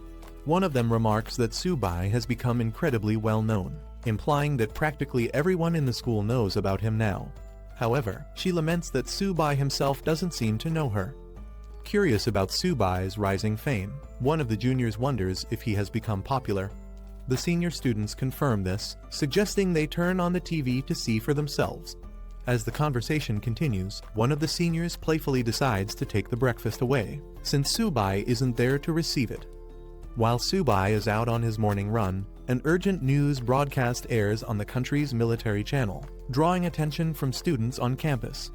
The news report announces a major event just the previous day. A large-scale attack occurred across multiple military bases, led by 10,000 races of ferocious beasts. The attacks devastated several provinces, leading to chaos and destruction. The report highlights that among these beasts, some exhibited golden-level combat power, making the battle even more intense. Many students from different regions lost their lives in the onslaught, unable to withstand the overwhelming force of the beasts. However, amidst the tragedy, there was also resistance. The broadcast then shifts focus to Jiangsu Martial University, where both instructors and students fought bravely against the invading creatures. Their efforts led to the defeat of several high-ranking beasts, including one golden-level ferocious beast, a silver-level beast, multiple bronze-level creatures, and countless ordinary monsters. The news serves as a reminder of the harsh reality of battle, but also a testament to the strength and resilience of those who stood their ground. The news broadcast takes an unexpected turn as it highlights Subai, a first-year student who astonishingly held back a golden-level ferocious beast single-handedly. Despite being under heavy attack, he achieved the remarkable feat of cross-tier killing, fighting alongside instructors and military experts. The report emphasizes that while many forces were overwhelmed, Jiangsu Martial University stood victorious, proving their strength in battle. Following this revelation, the military announces honors for the university's participants. All involved students and instructors will receive a second-class merit and be awarded the Great Wall Silver Medal. However, Subai, recognized for his outstanding military achievements, is granted a first-class merit and receives the prestigious Great Wall Golden Medal, a highly coveted honor. As the news spreads, students across campus react in disbelief. The idea that a freshman could receive such a prestigious award is almost unimaginable. Many express admiration, wondering who Subai really is and how he managed such an accomplishment. Some see him as a symbol of hope for humanity, while others simply want to meet him. Amidst the growing attention, one enthusiastic girl boldly proclaims that she wants to date Su-bai, sending the crowd into an excited frenzy. Meanwhile, Su-bai, realizing the sudden spotlight on him, starts feeling overwhelmed and contemplates making a quiet escape before things spiral out of control. After stepping away from the crowd, Su-bai takes a moment to process everything that has happened. Just as he tries to clear his head, his phone suddenly rings. On the other end is his excited younger sister, who eagerly tells him that he's on TV. Su-bai, already aware of the situation, responds nonchalantly. She then informs him that their parents want him to come home for a visit and treat him to a meal, but Su-bai hesitates, wondering if it's really necessary. Back home, his parents are overwhelmed with pride. His father mentions how all the neighbors are talking about him, and his mother adds that a relative even called, eager to introduce him to a potential girlfriend. His sister, realizing the growing attention on their family, urges him to return soon before people start showing up at their house uninvited. After considering everything, Su-bai decides to take a short break and visit home since his tests have just ended. He acknowledges that his sudden fame will likely make his father so proud that he'll be grinning in his sleep. As Su-bai arrives home, he is immediately met with an overwhelming reception. The entire neighborhood seems to be gathered, excitedly announcing his return as if welcoming a legendary hero. Caught off guard, Su-bai is bewildered by the attention, questioning whether all of this excitement is really for him. Before he can process it, a crowd quickly surrounds him, showering him with praise. Familiar faces from his childhood emerge, eagerly reminding him of their past connections. The overwhelming enthusiasm makes Su-bai realize that his sudden fame has spread far beyond what he expected. As he finally steps into his home, his family rushes to greet him. His sister excitedly throws her arms open, thrilled that he has returned, while his parents beam with pride. The warm welcome, though intense, reminds Su-bai that no matter how much his world changes, his family will always be his anchor. As soon as Su-bai arrives, the overwhelming hospitality of his neighbors kicks in. One of his aunts invites him over for dinner, proudly announcing that she made seafood dumplings, only for Su-bai to politely decline, explaining that he is allergic. Another enthusiastic neighbor insists on bringing him over for a drink, boasting about a special dish he has prepared just for the occasion. Realizing that the situation is getting out of hand, Su-bai's father steps in, thanking everyone for their kindness but explaining that the family has already prepared a meal at home. He assures them that once things settle down, Su-bai will make time to visit each of them. Su-bai agrees, knowing he can't refuse everyone outright, but hoping to escape the immediate flood of invitations. The situation takes a turn when one of the elders eagerly suggests introducing Su-bai to her granddaughter, hoping to set them up.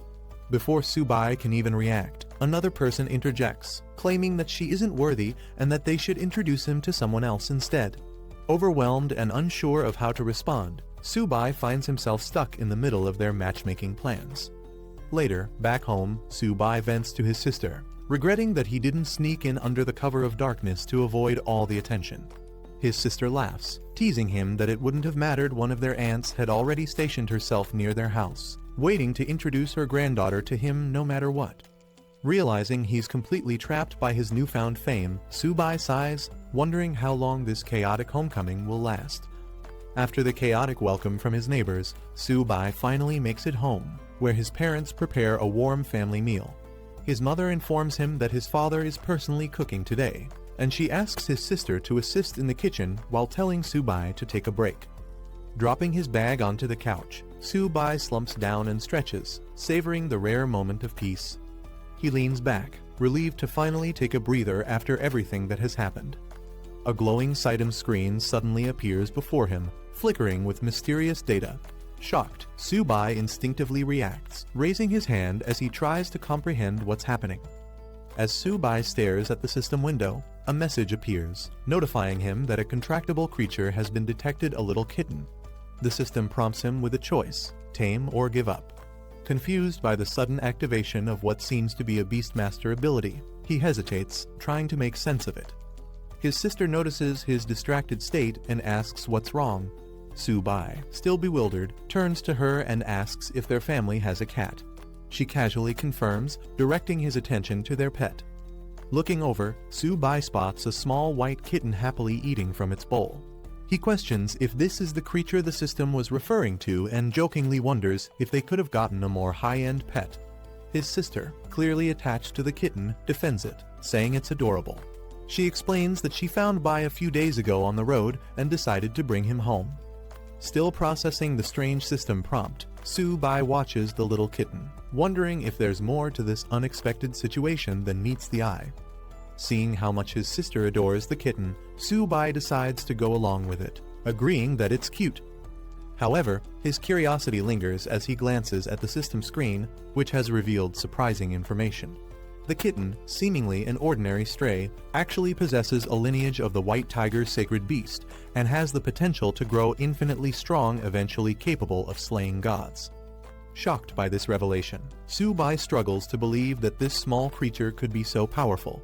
The system further details its stats, showing its talents, including sharp claws that double both attack speed and power, and its evolution method eating. Confronted with the choice once again, Su-bai hesitates only briefly before deciding that taming it first would be the safest option. As he prepares to confirm the selection, his sister cheerfully comments that the kitten seems to like him. Su-bai takes this moment to confess something important. He's now a beastmaster, someone who can form powerful bonds with creatures. With a playful smile, he asks if he can keep Bai for himself, suggesting that the kitten might be more than just a household pet. Su-bai's attempt to claim Bai as his own is met with instant resistance. His sister, visibly shocked and furious, shouts in defiance, refusing to give up her beloved pet. Su-bai, unfazed by her reaction, tries to reason with her. With a smirk, he hints that negotiation is always an option. Sensing an opportunity, he casually suggests offering her a laptop in exchange for the kitten. Determined to convince her, Su-bai ups the ante, reminding her about a dress she had been eyeing. But before he can even finish his sentence, his sister dashes away, declaring that there will be no negotiations whatsoever. Amused, Su-bai chases after her, trying to bargain while she evades him at all costs. Their mother watches the ridiculous scene, completely bewildered by their antics, questioning what on earth is happening between the two siblings. After 2 days at home, Su-bai finally returns to campus, relieved yet slightly exhausted. As he walks through the school gates, students begin whispering, questioning if he's really Su-bai. Some recognize him as the one who received the golden medal, but others are more puzzled by the sight of a cat peeking out of his bag, wondering if he's secretly a cat lover. Inside the bag, Bai, the white kitten, shares the cramped space with a small, confident lizard, who reassures Bai that as long as they're with the big boss Su-bai, they'll be fine. However, Bai seems annoyed by the lack of space, grumbling about being crowded. As Su-bai walks across campus, more students take notice of him. Some seem unimpressed by his average appearance, yet they're shocked by how many girls visit his dorm looking for him. Realizing that his fame isn't dying down anytime soon, Su-bai internally debates wearing a mask to avoid unwanted attention. Before he can settle back into campus life, an urgent announcement echoes across the school, summoning him to the principal's office. Hearing his name repeated over the loudspeakers, Su-bai sighs his return to school is already off to an eventful start. As Su-bai makes his way to the principal's office, he wonders what exactly the principal could want from him. Upon arrival, the principal warmly welcomes him, praising him as a true man of Huaxia for his outstanding performance at the F-269 military base. As a reward for his achievements, the principal offers Su-bai a chance to request anything he wants from the school. Though Su-bai responds humbly, thanking the school and principal, he internally knows that getting anything valuable won't be easy. With the principal known for being notoriously stingy, even securing a little food money for Zio by his kitten could be a struggle. After a moment of thought, Su-bai pretends to be considerate, suggesting that he doesn't want the school to spend too much on his reward. Then, with a completely straight face, he requests 100 golden tier beast cores, an incredibly high-value resource. The principal is completely stunned by Su-bai's request for 100 golden tier beast cores, nearly choking in disbelief. He exclaims that even if Su-bai were to break his bones, there's no way the school could provide such an outrageous reward. Frustrated, he even jokingly offers to hand over his position as principal instead. Seeing the reaction he expected, Su-bai quickly lowers his demand, saying that 100 silver tier beast cores would also be acceptable. However, the principal immediately shuts down that idea, reminding Su-bai that his current military merit isn't even enough for a fraction of that. Still determined, Su-bai tries to bargain, suggesting that the school could exchange the golden medal he received for 50 silver tier beast cores instead. He emphasizes how much he has sacrificed for the school, trying to guilt-trip the principal into agreeing. The principal, however, shifts gears, giving Su-bai a serious speech about the responsibility of the strong to protect the weak. He insists that saving people should be Su-bai's mission, emphasizing the moral duty of his strength. Su-bai listens but remains silent, knowing full well this is just an excuse to avoid giving him his reward. Not wanting to waste more time on empty words, Su-bai cuts off the speech, firmly stating that they should skip the nonsense and just give him 50 silver tier beast cores. Realizing that Su-bai won't back down, the principal finally relents, acknowledging Su-bai's talent and agreeing that the military and school won't let a genius like him go to waste. The principal, after much hesitation, finally makes a decision he will give Su-bai 10 bronze tier beast cores. Su-bai is immediately outraged, exclaiming that such a low-tier reward is unacceptable. Not willing to back down, Su-bai pushes for at least 20. However, the principal flares up, countering with a firm offer of 15 cores, take it or leave it. Realizing he won't get anything more out of this negotiation, Su-bai accepts the deal, though internally he finds the whole situation ridiculous. He mentally notes that the principal is as stingy as expected, clearly unwilling to part with better rewards. Just as he's about to leave, the principal stops him, saying there's one more small matter to discuss. Su-bai, already skeptical, wonders what kind of trouble is coming next. The principal observes that young people are becoming harder to deceive, acknowledging his own reputation as a schemer. Su-bai silently agrees with the rumors, confirming the principal's shrewd nature. The setting shifts to a large hall where the principal addresses a gathered group of students. He informs them that the 100 Schools League is now under military organization. While their school lacks the same level of resources as elite institutions like Imperial City Martial University and Magic City Martial University, he expresses his hopes that they can still achieve great results. With preparations underway, roll call begins. The first name called is Hu Qingshu, a third-year student with bronze intermediate wood ability, who promptly responds. As more names are read out, students including Bai Ningbing and Qing Changxiang acknowledge their presence, standing ready for the upcoming challenge. As the roll call continues, Feng Juge's name is called. Meanwhile, a conversation starts between two students about the unfairness of their school's situation. They note that Jiangsu Martial University was established later than other prestigious institutions, meaning it receives fewer training resources. This lack of support has led to consistently low rankings for their school in previous years. The roll call proceeds with names like Su-bai, a first-year student, and Zhang Mani, who both confirm their presence. More students, including Luo Yongkang, are called, and with that, the roll call concludes. The principal, standing before the assembled students, addresses them. He announces that this year, 10 representatives from their school will participate in the 100 Schools League, emphasizing that they are the most outstanding students from each grade. However, before proceeding further, he has an important announcement to make. The principal makes a surprising announcement: Su-bai will be the captain of the school's 100 Schools League team. The students react with shock, and Su-bai himself is caught off guard, questioning if there has been some mistake. One of the students steps forward, arguing that this decision is unfair.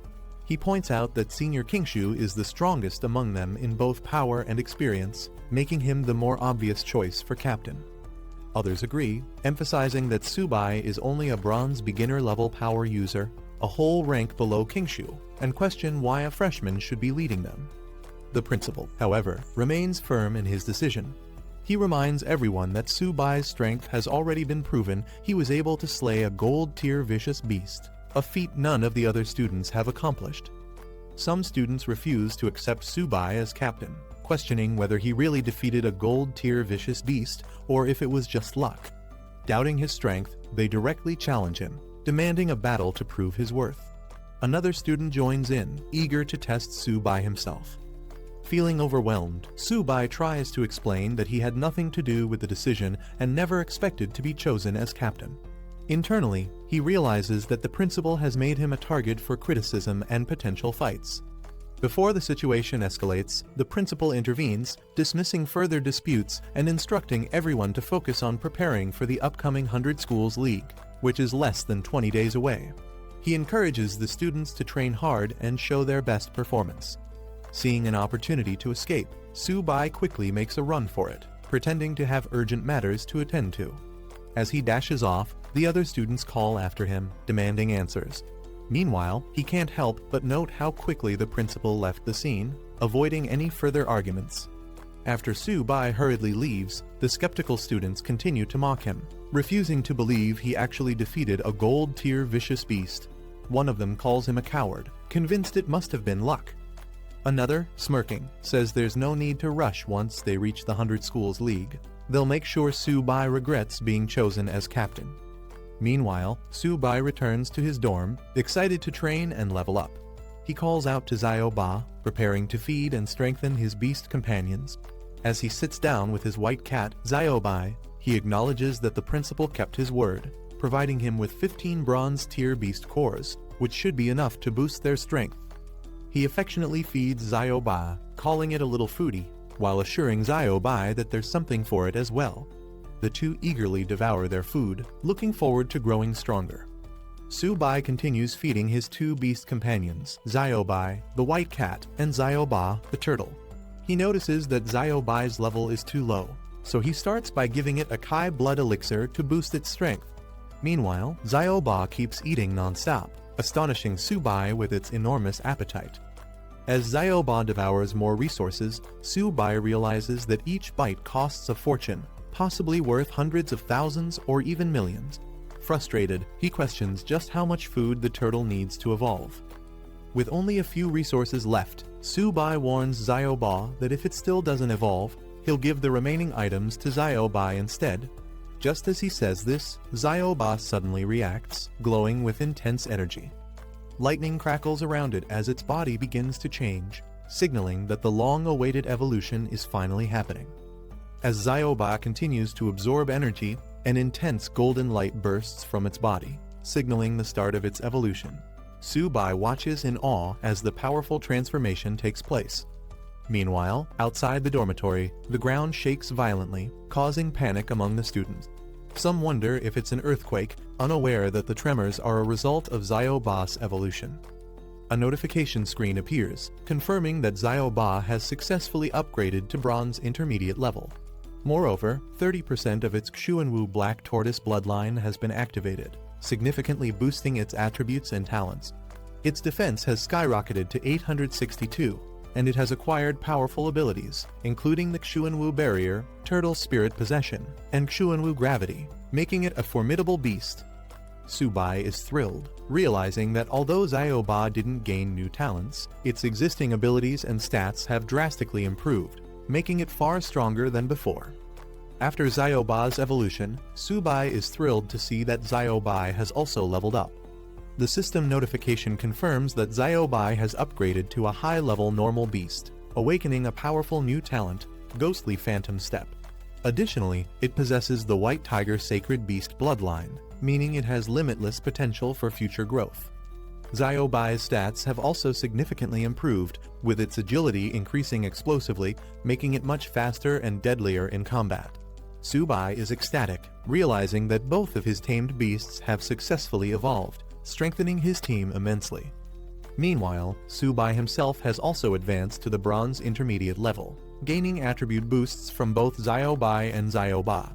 His constitution, agility, and spirit have all improved, and he now benefits from powerful talents, including infinite evolution of contracted beasts, universal beast taming skills, and origin confluence, allowing him to share energy and damage with his tamed beasts. Now, with his newfound strength and his beasts at their peak, Su-bai looks ahead with excitement, ready to prove himself and his companions on the grand stage of the 100 Schools League. At Jeonju Martial University's library, a student is impressed by its massive size, not expecting it to be this grand. Inside, he approaches the librarian to access resources. The librarian proudly explains that the library is the foundation of the university, existing even before the school itself, highlighting its deep historical significance. As she processes his request, she is surprised that he, a freshman, already has 180 credits, which is quite unusual. She then directs him to the section containing books on beast taming, telling him to browse freely for any information he needs. Thanking her, he heads towards the bookshelves. Entering the section, he notices a vast collection of beast taming books and realizes that it will take a considerable amount of time to go through all the available materials.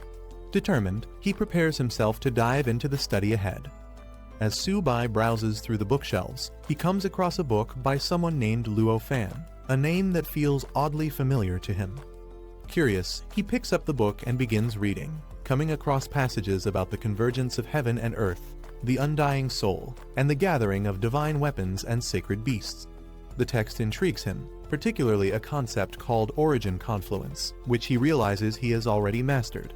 However, the phrases about the undying soul and sacred beasts being armed leave him with lingering questions. As he continues to read while walking through the library, a few other students notice him. Recognizing him as the freshman they've heard about, they seem unimpressed. One of them dismisses beast tamers, claiming that no matter how much they study, their future is bleak.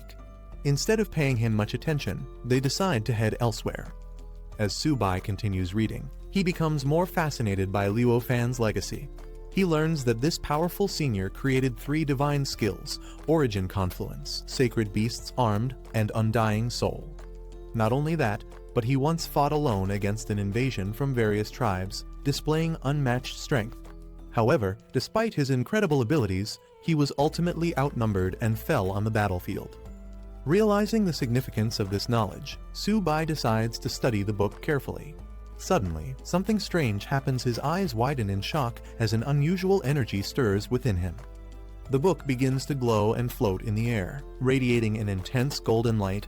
He feels a mysterious force flowing into his body, leaving him both amazed and confused by the supernatural occurrence unfolding before him. After experiencing the strange energy from the book, Su-bai takes it to the librarian and asks if he can borrow it. The librarian greets him and takes the book to check its classification. However, she quickly realizes something odd. It has no library label and may not belong to the collection. Confused, Su-bai insists that he found it on the bookshelf. As she inspects the book further, something even stranger happens. No matter how hard she tries, she cannot open it. Shocked, she struggles with the book, unable to understand why it won't budge. Su-bai, who was reading it just moments ago without any issue, is equally surprised and steps in to take a closer look. The librarian remains puzzled about how the book refuses to open in her hands while Su-bai holds it with ease. Deciding that something unusual must have happened, she allows him to take it, instructing him to return it whenever he is done. Su-bai asks if he can borrow it indefinitely, and when she confirms, he thanks her and leaves. After he is gone, the librarian makes a phone call to the principal, informing him that the mysterious book he left on the shelf has been taken by Su-bai. The principal is shocked to hear that Su-bai was able to open the book. As he processes this revelation, a pleased expression crosses his face, and he acknowledges the development as something very good. The principal, standing in his office, reflects on the recent events. He speaks as if addressing someone from the past, stating that after 100 years, the person Luo Fan had been waiting for has finally appeared.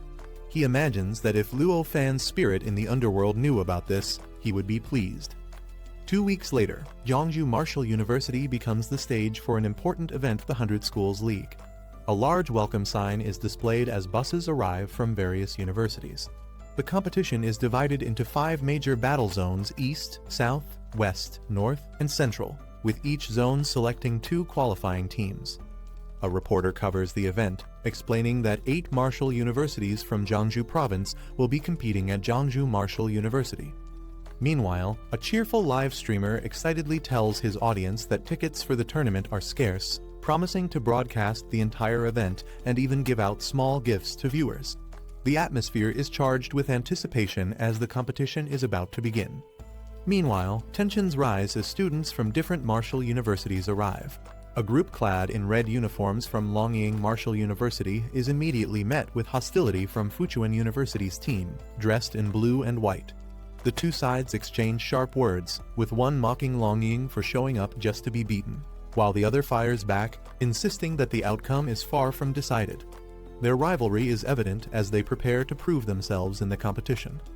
Inside the grand tournament arena, spectators are left in awe as they witness the vast battlefield where the matches will take place. The stadium is packed, and anticipation runs high. Backstage, a team gathers and checks for their members. They realize that Subai, their team captain, has not yet arrived. Concerned but confident, one of them reassures the others, stating that Subai would never back out at the last minute. However, his absence leaves a lingering sense of unease as the matches draw closer. Just as his teammates begin to worry, Subai makes his entrance, confident and determined. He dismisses the idea of backing out at the last minute, stepping forward with newfound strength. His presence surprises everyone despite only a few days passing. His aura feels much stronger than before. Standing before Teacher Liao, Subai reassures her that he has everything under control. With the match about to begin, she informs him that they still need to finalize their lineup. But he confidently states that he has already made all the necessary preparations. As the tournament commences, the stadium's large screens display a grim report. A month ago, the myriad beast clans launched a large-scale assault, forcing the military to focus on the front lines. Meanwhile, smaller groups of beasts infiltrated rear military bases, causing devastation. The report reveals a shocking reality: Marshall University students in the affected regions suffered catastrophic losses, with fewer than 1 in 100 surviving. The atmosphere in the stadium turns somber as the gravity of the situation sinks in. A passionate announcer, filled with intensity, addresses the crowd, rallying them with a powerful call to action. He asks if they are ready to avenge those lost in the myriad beast clan attacks, igniting a surge of emotions among the audience. The crowd erupts with fury and determination, chanting their resolve to defeat the vicious beasts and ensure victory for humanity. Seeing this strong response, the announcer praises their fighting spirit, declaring that such determination is the essence of the 100 Schools League. With this declaration, he officially opens the Jiangsu Provincial League, signaling the beginning of the tournament. He then explains the rules. The tournament will follow a team battle format, with each team consisting of up to 5 participants per match. The last standing team member determines the winner, while defeated opponents are eliminated from further participation. With that, the next step is to randomly draw matchups, setting the stage for the first battles of the competition. The tournament matchups are displayed on the large screen, revealing the first round of battles. Longying Marshall University will face Zinmin Marshall University, followed by Jiangsu Marshall University against Qingyan Marshall University. Other matches include Fuchuan vs Zichang and Eni vs Jiangsu. The announcer calls for the first participants to enter the battlefield. Meanwhile, Teacher Liao and the others discuss their upcoming match. They acknowledge that Longying is already engaged in battle and realize they still haven't finalized their team lineup. At that moment, the principal arrives, directly asking Subai if he has arranged the lineup. Subai, with his usual confidence, responds casually he will go first, leaving the rest of the team to decide among themselves. His relaxed attitude surprises his teammates, causing mixed reactions. One of them, in disbelief, questions if this is really his strategy for the match. As the team discusses their strategy, some express concerns about Subai's decision to go first without considering Qingyan Marshall University's lineup. One of them worries about the humiliation their school might face if Subai were to lose. However, Subai confidently reassures them that he won't disappoint them. The principal, observing Subai's rapid progress, is impressed by how much he has improved in just a few days. However, he also pulls Subai aside and jokingly warns him not to go too far, advising him to leave some chances for the seniors. He hints that if Subai offends too many strong opponents, it could make his future at the university difficult. Meanwhile, the first match between Longying Marshall University and Zinmin Marshall University reaches its conclusion. A decisive attack sends a competitor flying out of the arena, and the victory is declared in Zinmin's favor. With Zinmin Marshall University swiftly defeating Longying, the competition proves to be fiercer than expected. Teacher Liao acknowledges their strength but quickly shifts focus. It's now Subai's turn to take the stage. Without hesitation, Subai confidently strides forward, telling everyone to watch closely. His composed demeanor draws mixed reactions. Some are eager to witness his capabilities, while others remain skeptical about his strength. From the stands, Subai's supporters cheer loudly, urging him to win the championship. Among them is a red-haired girl in a white coat, passionately rooting for him alongside Jaegang, who appears just as excited for the upcoming battle. Stepping onto the grand stage, Su-bai faces his opponent in the massive arena. With the match set to begin, the anticipation reaches its peak. It's time to prove himself in the 100 Schools League. Lai Lingfeng, the squad captain of Qingyuan Martial University, stepped onto the stage, exuding confidence as he prepared to display his strength. He was eager to demonstrate what true power looked like. Meanwhile, Su-bai calmly called out his tamed beast Xiaoba, which immediately caught Lingfeng's attention. He seemed unimpressed, questioning if that little creature was really Su-bai's companion for the competition.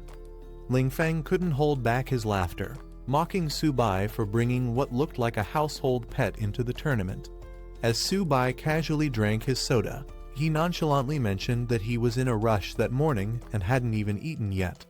The audience erupted in disbelief.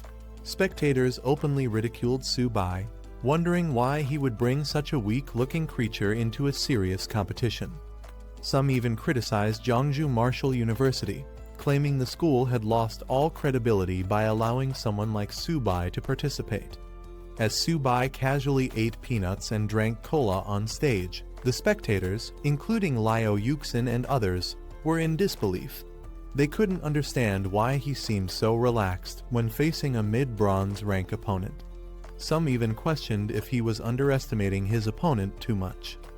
Meanwhile, Su-bai turned to Xiaoba, reminding it that after consuming so many beast cores, it shouldn't embarrass him now. As the battle commenced, Xiaoba unleashed an unexpected surge of power, shocking Lai Lingfeng. He couldn't believe the energy radiating from the small creature. In an instant, Xiaoba's body began to transform, its legs glowing and growing larger. As Xiaoba transformed into its black tortoise form, its sheer size and power overwhelmed Lai Lingfeng, who found himself staring up at the massive beast in terror. The crowd erupted in shock at the sight of the enormous turtle. Spectators couldn't believe how massive it had grown, with some comparing its eye size to a basketball.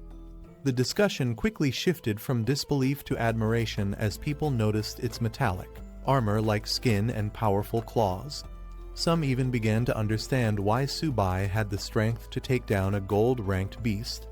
The astonishment continued as others in the audience realized the sheer power Xiaoba now possessed. It looked strong enough to crush opponents with a single slap. Those who knew Su-bai were left wondering when his beast had become so formidable, while others simply acknowledged that Su-bai had grown far stronger than they had expected. Su-bai sipping his soda as he casually gave Xiaoba the order to finish the fight quickly.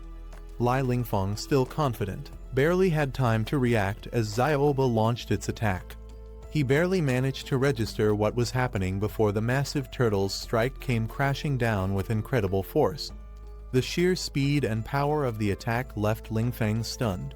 Before he could properly react, he was already sent flying, crashing hard onto the battlefield. Lying on the ground, he gasped in disbelief, unable to comprehend how a turtle could move so fast. Su-bai casually told Lai Lingfeng to hold on just a little longer. He wanted to finish his cola before this fight ended. Determined to turn the battle around, Lingfeng convinced himself that Xiaoba's attack had been nothing more than a sneak attack. He steeled himself, deciding to unleash his full power. If Su-bai thought he was tough, then Lingfeng would show him who was truly stronger. With that, his body underwent a transformation, his entire form turning into solid rock. Lai Lingfeng charged forward with his rock-infused fists, determined to take Xiaoba head-on. However, before he could even land a hit, the massive turtle retaliated with a single, devastating slap. In an instant, Lingfeng was sent flying off the battlefield, crashing hard, his defeat undeniable. The spectators were left in stunned silence as the match ended in a blink of an eye. Among the observers, disbelief spread rapidly. Some couldn't believe Su-bai had actually won, while others acknowledged the sheer power of his tamed beast. Even experienced figures watching the match admitted that the younger generation was proving to be truly formidable. Meanwhile, discussions erupted among the crowd, with some mocking Lingfeng's inability to dodge such an obvious attack. However, a few spectators pointed out the simple physics Zyoba's movements might not have seemed fast, but its sheer size and weight made its attack unstoppable. The audience was left stunned after Zyoba's overwhelming victory. Even a mid-tier bronze-level ability user had been unable to stop it, proving that this turtle was an unstoppable force. Some spectators were in disbelief. How could a beast capable of taking down a gold-level opponent be so easy to defeat? Meanwhile, others who had known Tsubai before were amazed at how much stronger Zyoba had become. With the first match officially over, Tsubai was declared the winner. However, there was no time to celebrate as the second contestant from Qingyan Martial University, Zhang Xuan, was called to the stage. Zhang Xuan, a mid-bronze rank warrior, strategized her approach before the battle even began. She knew she couldn't let Zyoba get close and decided to rely on her superior speed to take control of the fight. As soon as the match started, she moved at lightning speed, dashing around Zyoba in an attempt to stay out of its range. Zhang Xuan expertly used her speed to her advantage, staying just outside Zyoba's attack range. The audience immediately noticed the difference in strategy compared to the previous fight, with some even mocking Li Lingfeng for his reckless approach. Confident in her abilities, Zhang Xuan remained focused, believing that one well-timed strike would be enough to secure victory. She patiently waited for the perfect moment to strike while keeping her movements unpredictable. Meanwhile, spectators watching the fight analyzed the situation. Liu Yuxin and another instructor observed that Tsubai seemed to be underestimating his opponent, as Zyoba had been unable to land a single hit due to Zhang Xuan's superior agility. Tsubai remained as casual as ever, lazily sitting beside Zyoba while sipping his soda. Zyoba suddenly slammed the ground with overwhelming force, sending shockwaves across the battlefield. Zhang Xuan caught mid-air, barely managed to evade, but acknowledged the sheer strength of the turtle. She landed skillfully, steadying herself for a counterattack.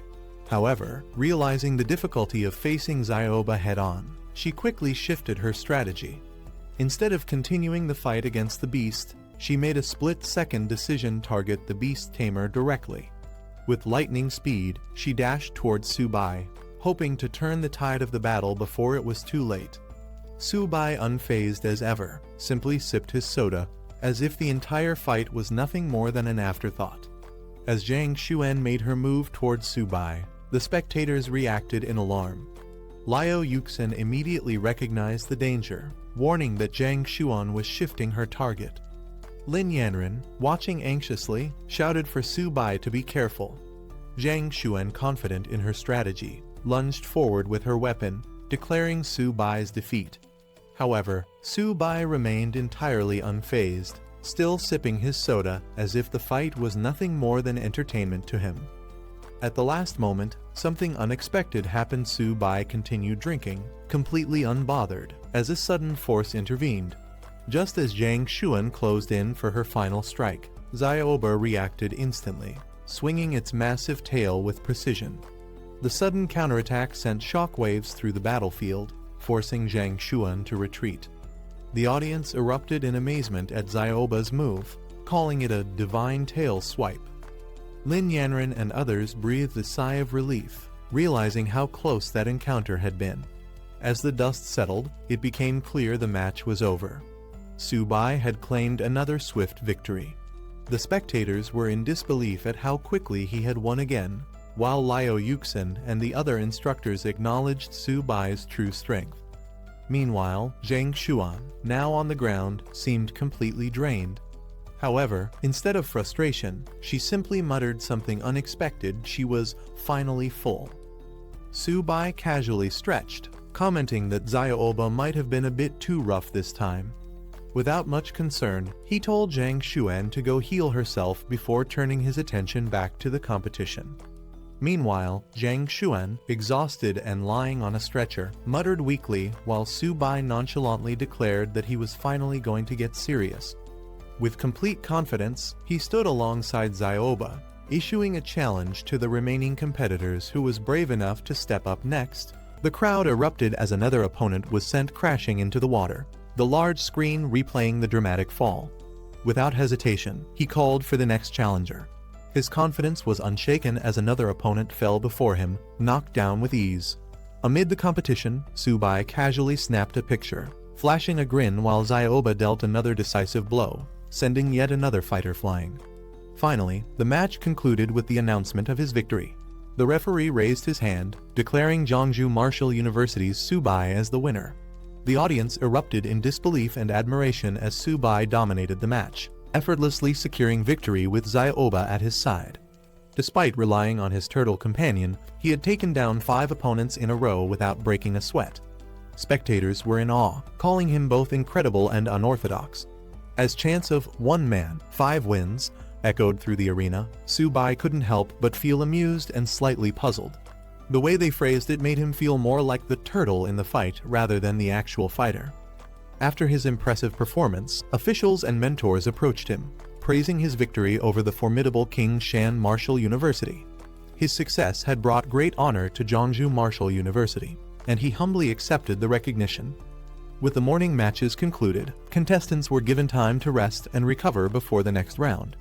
The cafeteria was open to all, ensuring they could replenish their energy for the battles ahead.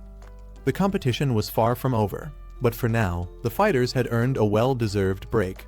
As the competition continued, an announcement declared that food in the cafeteria was free of charge, much to the delight of the contestants. Meanwhile, in the Fuchuan Martial University lounge, the team strategized for their upcoming match. They anticipated facing Jeongju Martial University again, which meant they would likely go up against Subai. His tamed beast Zioba was nearly unbeatable in close combat, making them anxious about how to counter him. In another lounge, Zinmin Martial University was also preparing. Their coach reassured them that despite Subai's strength, he wasn't invincible. He had weaknesses that could be exploited. Their best chance to win was to find a way around Zioba's formidable defense and target Subai directly. Back in the arena, the announcer praised the fierce spirit and determination displayed by the students in the morning matches. With the first round complete, the second round of the competition was about to begin. Spectators marveled at Subai's dominance, some joking that the rest of Jeongju Martial University's team didn't even need to participate. With him alone, they believed he could defeat all the other schools. His teammates couldn't deny that having such a powerful ally was a great advantage. However, not everyone shared the same enthusiasm. A cautious observer reminded others that they were still in the provincial stage. Once Jeongju Martial University faced stronger opponents from outside the province, their overwhelming success might not continue. While the team had struggled for recognition in the past, Subai's presence now made their other members seem even more insignificant. As the excitement built up, the second round matchups were announced. Jeongju Martial University was set to face Zinmin Martial University, while other schools were also paired for their respective battles. In the first match of the round, Subai was chosen to fight against Lai Feng from Zinmin Martial University. As he stepped onto the stage, his opponent remained calm. Zinmin had anticipated this matchup and had already prepared a strategy specifically to counter Subai and his beast companion, Zioba. Subai leaned casually against Zioba, completely at ease as he watched his opponent. With a smug grin, he reassured Lai Feng not to be too nervous and promised the match would be over quickly. However, as soon as the battle began, Lai Feng refused to let Subai's arrogance go unchecked. He activated his ability, Clearwind Step, allowing him to move at incredible speed. As a high-level bronze rank fighter and captain of Zinmin Martial University, he was determined to prove that Subai wasn't invincible. Using his swift movements, Lai Feng closed in, aiming to break through Zioba's formidable defense. Zioba, unfazed, braced itself as the attack approached. Whether Lai Feng's strategy would be enough to bypass its defense remained to be seen. Lai Feng moved swiftly, dodging Zioba's massive attack with ease, using his speed to create afterimages across the battlefield. With an opening in sight, he launched a powerful kick at the turtle's side, confident in his strategy. However, as his attack landed, reality struck. Zioba's defense was far too strong. Despite his speed and force, his attack barely made an impact. Shocked, he realized he couldn't even break through the beast's sturdy shell. Frustration set in as Zioba turned its head, seemingly unfazed by the attempt. Lai Feng had aimed for a weak point, but instead, he found himself facing an impenetrable defense. Spectators watched in surprise as Zioba struggled to land a hit on Lai Feng. Some laughed at how easily the Zinman captain was provoking the turtle, making it angry and reckless. This unexpected development raised a question: if Lai Feng suddenly went after Subai, could he actually win? Excitement filled the stands as more people started cheering for Lai Feng. While some saw it as taking advantage of Xiaoba's dim-witted nature, others found the strategy entertaining. Lai Feng smirked, taunting the enraged turtle as he dodged its attacks. Meanwhile, the Jiangsu team observed the battle with concern. Liu Yuxin questioned why Subai wasn't making a move to counter this strategy. Instead of strategizing, he rummaged through his bag and finally found what he was looking for: a drink. Casually, he took a sip, remarking that his lunch had been too salty. As the audience continued cheering for Lai Feng, Subai stood calmly, drinking as if he wasn't even in a match. Lai Feng saw an opportunity. Subai was at a distance, seemingly vulnerable. He was confident that Xiaoba's attacks couldn't reach him from this range. Fueled by frustration, Lai Feng launched a powerful attack, accusing Subai of underestimating him. Frustrated by Subai's nonchalant attitude, Lai Feng launched himself into the air, determined to make him pay for his arrogance. Subai, still calm, simply called out to Xiaoba. Suddenly, glowing golden rings spread across the battlefield, catching Lai Feng off guard. In an instant, his body froze mid-air, unable to move. Panic set in as he struggled to understand what was happening. Subai, still sipping his drink, watched as Lai Feng flailed helplessly, Xiaoba radiating an overwhelming presence. Lai Feng was in disbelief. This was beyond what he had prepared for. Subai, unbothered as ever, casually told Xiaoba to stop playing around and finish the battle. Xiaoba unleashed its ultimate move, Black Tortoise Gravity, as the golden armored illusion roared to life. Panic took over as he desperately pleaded, realizing he had lost control of the situation. With a sudden burst of energy, the golden projection launched Lai Feng like a shooting star across the battlefield. The audience gasped as he was sent flying out of the arena at incredible speed, disappearing into the distance. A moment later, a loud crash echoed through the stadium. Spectators rushed to the edge to see where he had landed, only to find a smoking crater in the concrete. The audience was left in shock, but realization quickly set in: Lai Feng wasn't weak. Subai was simply too strong. Some even admitted that if they were in Lai Feng's place, they would have surrendered immediately. Fighting against Subai seemed like a hopeless battle. Meanwhile, Zinmin Martial University staff assessed the situation. With Lai Feng badly injured and no chance of turning the tide, they had no choice but to give up. The principal sighed in resignation. There was no point in continuing the match. The official announcement confirmed it: Zinmin Martial University had forfeited. The competition moved on, but the next team to face Jiangsu Martial University had a difficult decision to make. When the matchup was revealed, Fuchuan Martial University shocked everyone by immediately forfeiting before even stepping onto the stage. Spectators were stunned. How could they surrender without even trying? With Zinmin Martial University forfeiting, Subai barely had to exert any effort. His teammates acknowledged that this gave him more time to prepare for the next match against Fuchuan Martial University. However, some questioned whether he even needed to conserve strength in the first place. Despite Subai's overwhelming power, they remained cautious. Fuchuan's captain was a poison-type user, which could pose a real challenge. As the match began, Xiaoba roared, ready to engage. But before the fight could even start, Fuchuan's captain, Mao Kai, suddenly called for a pause. Mao Kai openly admitted that he had no chance of defeating Subai. Rather than fighting a hopeless battle, he suggested making a deal instead. Subai, still unfazed and sipping his drink, barely reacted. Raising an eyebrow, he casually asked, "What deal?" Mao Kai acknowledges Subai's strength, admitting that he stands no chance against him. However, instead of fighting outright, he brings up a discussion about beast tamers, hinting at a deeper motive. Subai is puzzled by this sudden shift in conversation, wondering what Mao Kai is really trying to do. As Mao Kai subtly channels energy into his hand, Subai quickly realizes the truth. This isn't about discussion at all. Mao Kai is stalling for time, attempting to activate his poison-type abilities, which take longer to fully unleash. Without hesitation, he calls upon his beast. He sends Xiaoba into battle, ready to put an end to Mao Kai's schemes before they can take effect.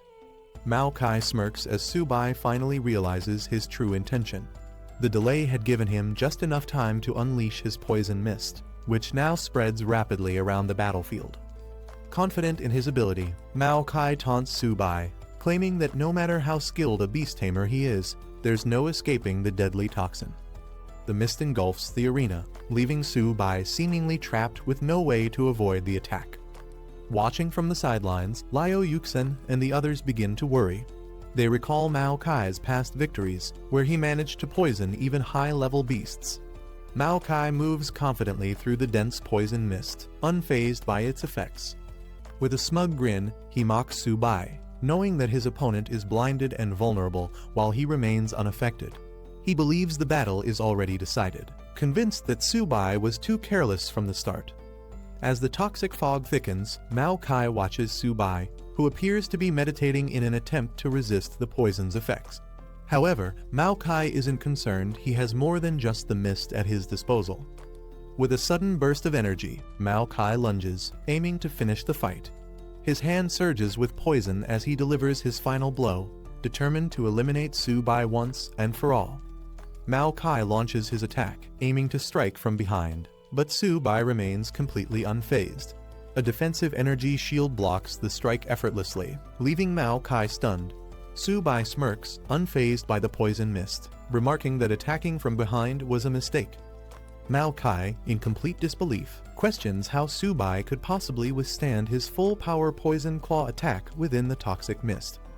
From the observation deck, the onlookers quickly understand the secret behind Su-bai's resilience. He's using Origin Confluence, an advanced beast tamer ability that transfers the defense of his beast onto himself. Su-bai casually waves away the mist, mocking its foul stench. As the poison mist swirls, revealing Zioba's glowing eyes, Mao Kai freezes in shock. He's been exposed. Before he can react, Su-bai launches a decisive attack, sending Mao Kai flying out of the mist. The spectators erupt in excitement. One of them, Lin Yanren, watches with determination, refusing to let Su-bai outpace her. Meanwhile, others are in awe, declaring that Su-bai is far too overpowered for his opponents. The entire stadium bursts into chants of Su-bai's name alongside Zioba's, acknowledging their overwhelming strength. With Mao Kai defeated and unable to continue, Fuchuan Martial University decides to forfeit. The announcer officially declares the champion of the Provincial League Su-bai from Zhongzhou Martial University. Standing beside Zioba, Su-bai acknowledges his victory with relief, knowing the competition is finally over. After the match, the principal of Zhongzhou Martial University congratulates Su-bai for bringing honor to their institution. Seizing the moment, Su-bai playfully suggests that, given his achievement, he should receive additional resources for his cultivation. The principal, however, sees right through Su-bai's opportunistic request. With a knowing smirk, he chuckles to himself, amused that this clever brat is already trying to take advantage of the situation. With Zhongzhou Martial University emerging as the Provincial League champion, the principal announces that the military will reward them with military merit points, which can be exchanged for valuable resources. However, some students murmur their doubts, noting that only Su-bai participated in the competition. They question whether they would receive any benefits from the victory, leaving the principal struggling to respond. Shifting the focus, the principal informs them that in 3 days, they will be heading to Luo City for the regional league. He rallies the team, asking if they have confidence, but only Su-bai immediately responds enthusiastically, while the others remain hesitant. With the meeting coming to an end, the principal encourages everyone to rest and prepare for the upcoming challenge. But as he turns to leave, Su-bai once again brings up the matter of resources, ensuring that he doesn't miss out on any potential rewards from his victory. Before leaving, the principal specifically calls out Su-bai, expressing his high expectations for his performance in the upcoming regional league. However, Su-bai sighs, noting how quickly the principal dodges any conversation about resources. With the provincial league officially concluded, the top martial universities are recognized, but the most talked about competitor is undoubtedly Su-bai from Zhongzhou Martial University. His dominant performance, where he single-handedly defeated 5 opponents in each battle, has made him the highlight of the event. As Su-bai's achievements are broadcasted, people across the city take notice. His name spreads rapidly, inspiring martial arts students and earning admiration from onlookers who eagerly express their desire to meet him. Meanwhile, away from the attention, Su-bai finally finds a quiet place, the training room. In the training room, Su-bai reassures Ziobai, his small feline companion, that its chance to shine will come soon. He then reveals that he exchanged his military merit points for 4 silver high-tier beast cores, instructing Xiaobai to use them wisely. Knowing their value, he urges the little beast to eat sparingly. However, Xiaobai wastes no time, its eyes gleaming with excitement. Suddenly, a powerful burst of energy erupts around them, engulfing Xiaobai in a brilliant glow. As the energy surge settles, Xiaobai undergoes an incredible transformation, evolving into a sharp gold-white tiger and unlocking its sacred beast-white tiger bloodline. Subai is stunned. It only took 1 silver high-tier beast core for such a massive breakthrough. Seeing the success, Subai decides to go all in, giving all the remaining beast cores to Xiaobai, encouraging it to eat them and continue leveling up. He reassures the newly evolved beast that there's no rush, there's no competition for the food, so it can take its time absorbing the energy. However, after consuming all the remaining beast cores, nothing happens. Subai watches in disbelief as Xiaobai casually sits there, looking completely satisfied but showing no further reaction. Frustrated, he questions how such precious silver high-tier beast cores seemingly had no effect after the first one. Suddenly, a massive surge of energy erupts, engulfing Xiaobai in a radiant golden vortex. Subai watches in shock as an unprecedented transformation unfolds before his eyes. As the light fades, Xiaobai has evolved into a massive, majestic sharp gold-white tiger. Subai is stunned by its incredible new form, realizing this transformation is far beyond what he expected. Excited, he can't help but admire how much cooler this evolution is compared to Xiaoba. A new status screen appears, revealing Xiaobai's enhanced attributes and powerful talents. Now at bronze mid-tier, it has significantly increased stats and 3 powerful abilities. Sharp Gold 100 Claws delivers 100 rapid attacks, each strike growing stronger. Sharp Gold Spirit coats the body in energy, amplifying damage and tearing effects. Sharp Gold Ghost Shadow increases speed by 300%, making it nearly untouchable in battle. Subai examines Xiaobai's updated stats, thrilled by its heaven-defying attributes. He acknowledges that spending his 4 silver high-tier beast cores was absolutely worth it. Pleased with his beast's transformation, he praises Xiaobai, emphasizing that its strength will be crucial in the upcoming regional league. Meanwhile, in the imperial capital, a luxurious estate is shown, revealing a mysterious figure watching footage of Subai's battles. Intrigued by his skills, they comment on his many secrets, recognizing his unusual power. Deciding to dig deeper, the figure orders an investigation into Subai. They speculate that his turtle might be even more powerful than a legendary beast once owned by Luo Fan. With this command, an investigation into Subai's true abilities begins. 3 days later, the competition was set to begin at Luo Martial University. As the participants arrived, they couldn't help but notice the sheer size of the venue, which was significantly larger than their own.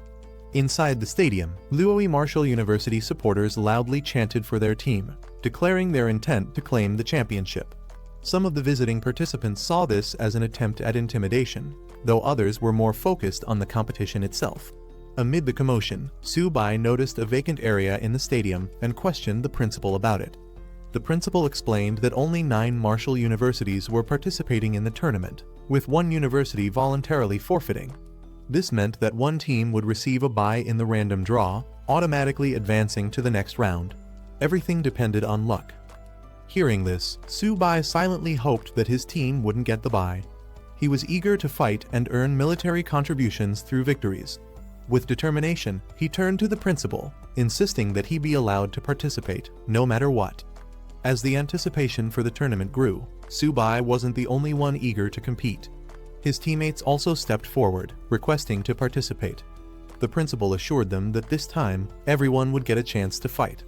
However, first, they needed to go through the lot drawing process, and all eyes were on Subai as he prepared to draw. Once the draw was completed, the matchups were announced.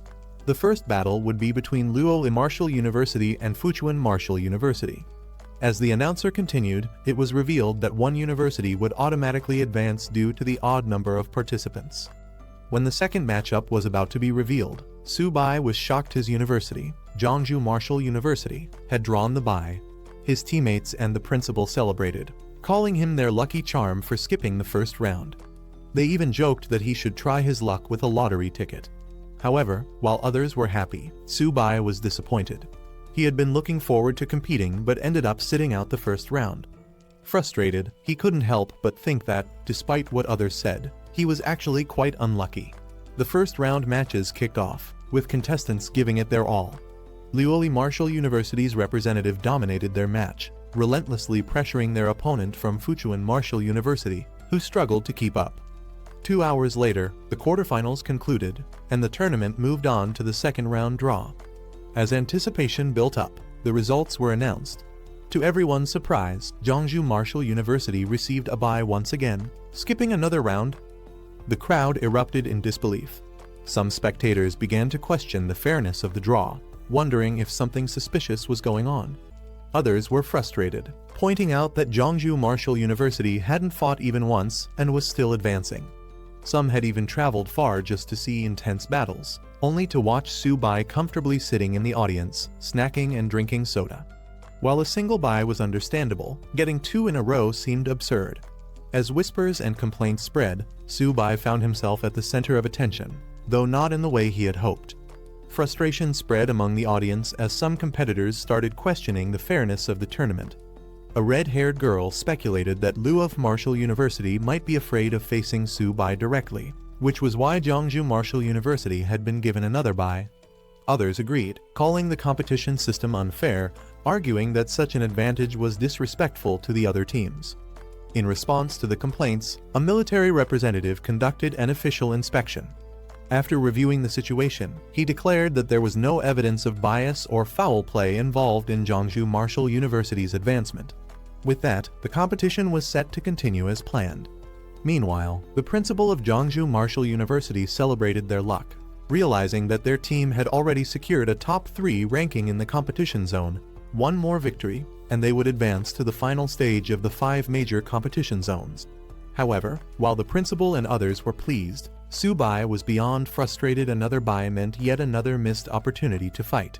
An hour later, the tournament reached a critical moment. The audience roared in excitement as the final match of this competition zone was about to begin. The next battle was finally announced. Jeongju Martial University would face Lan's Martial University. Finally, Jeongju Martial University's turn had come, and the team was eager to step onto the battlefield. Su-bai, desperate to fight, immediately volunteered to go first.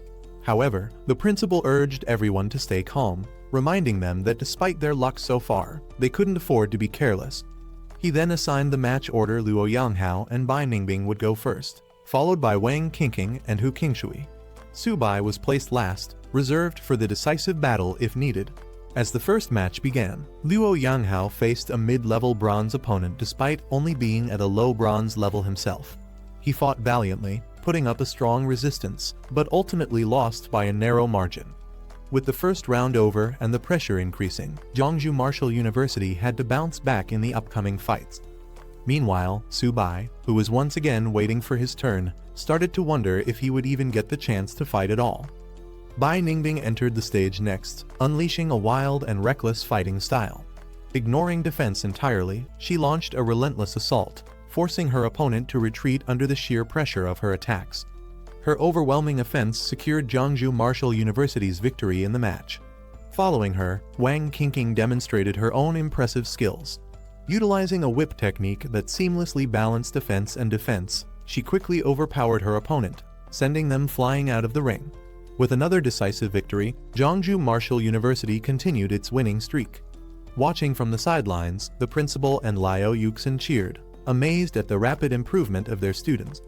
Meanwhile, Su-bai remained frustrated, wondering when he would finally get his turn to fight.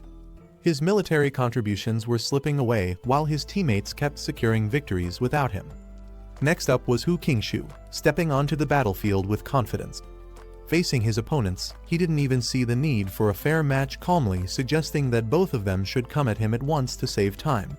Hu Qingshui's confidence irritated his opponents, who warned him not to be too arrogant or he'd face an embarrassing defeat. However, the competition rules allowed a single fighter to take on multiple opponents, and the match was set for a 1-on-2 battle. Watching from the sidelines, Su-bai grew even more frustrated. If Hu Qingshui won this match on his own, Su-bai wouldn't get a chance to fight at all. With a calm yet slightly apologetic expression, He acknowledged his opponents before unleashing his abilities. Hu Qingshu revealed his true strength, summoning a massive, ancient tree with his wood-type supernatural ability. The glowing blue energy radiating from it left his opponents stunned.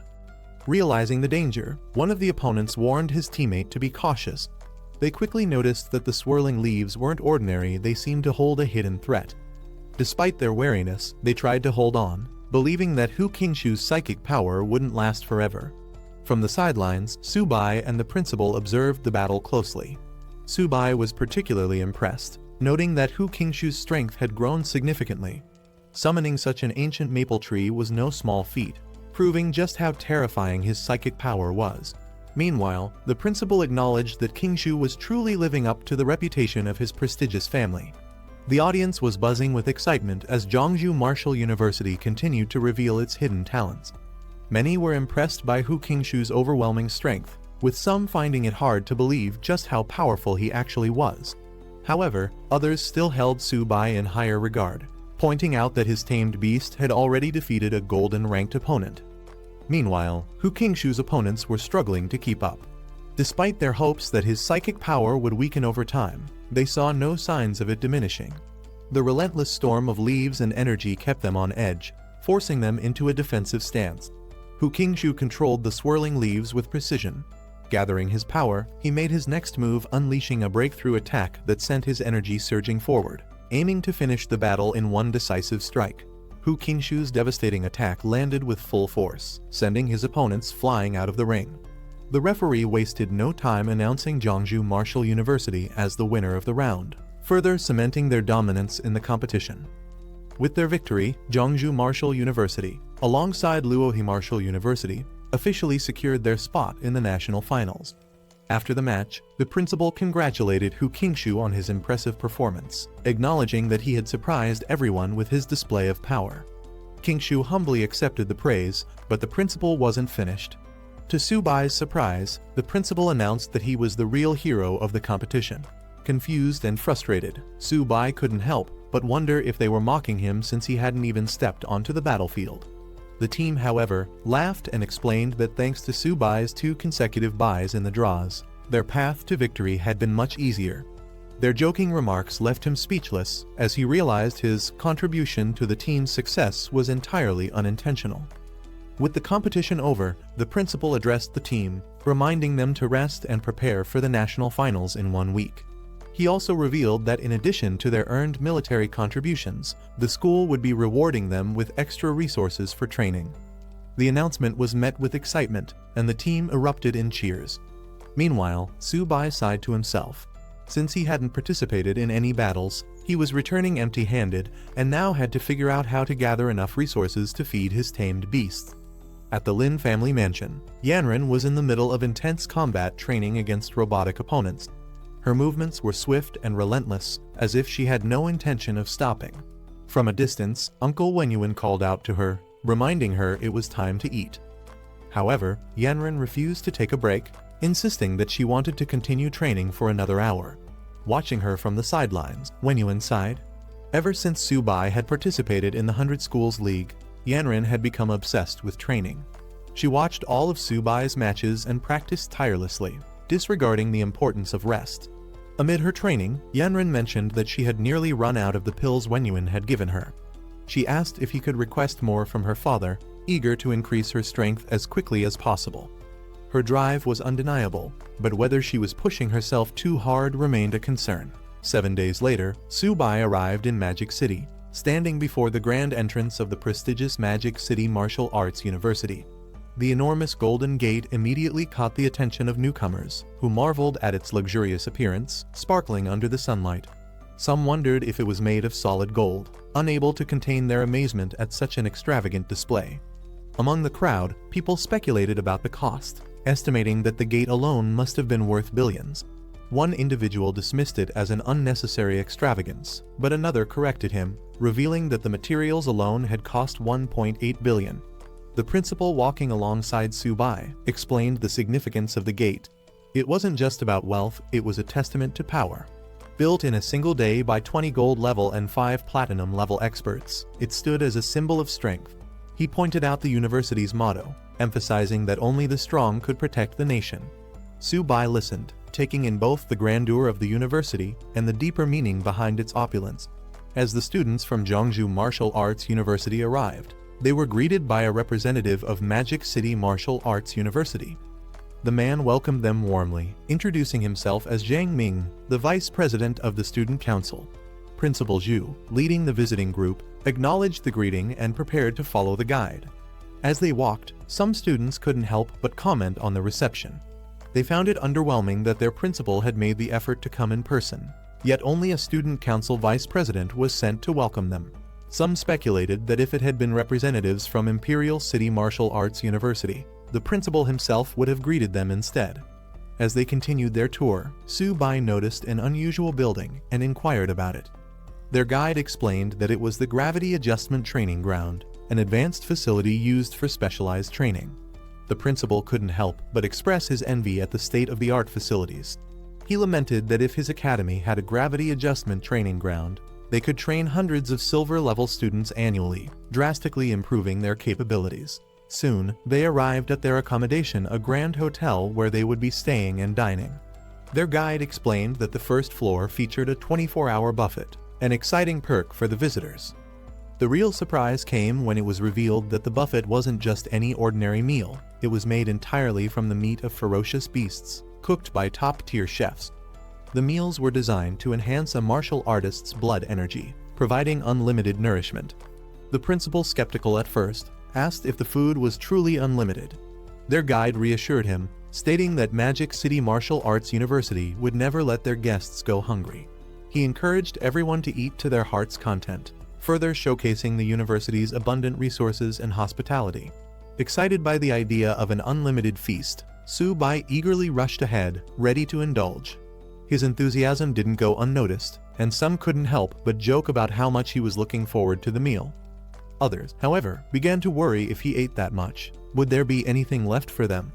One student remarked that they had no idea just how much Su-bai could consume, hinting that his appetite was far beyond normal.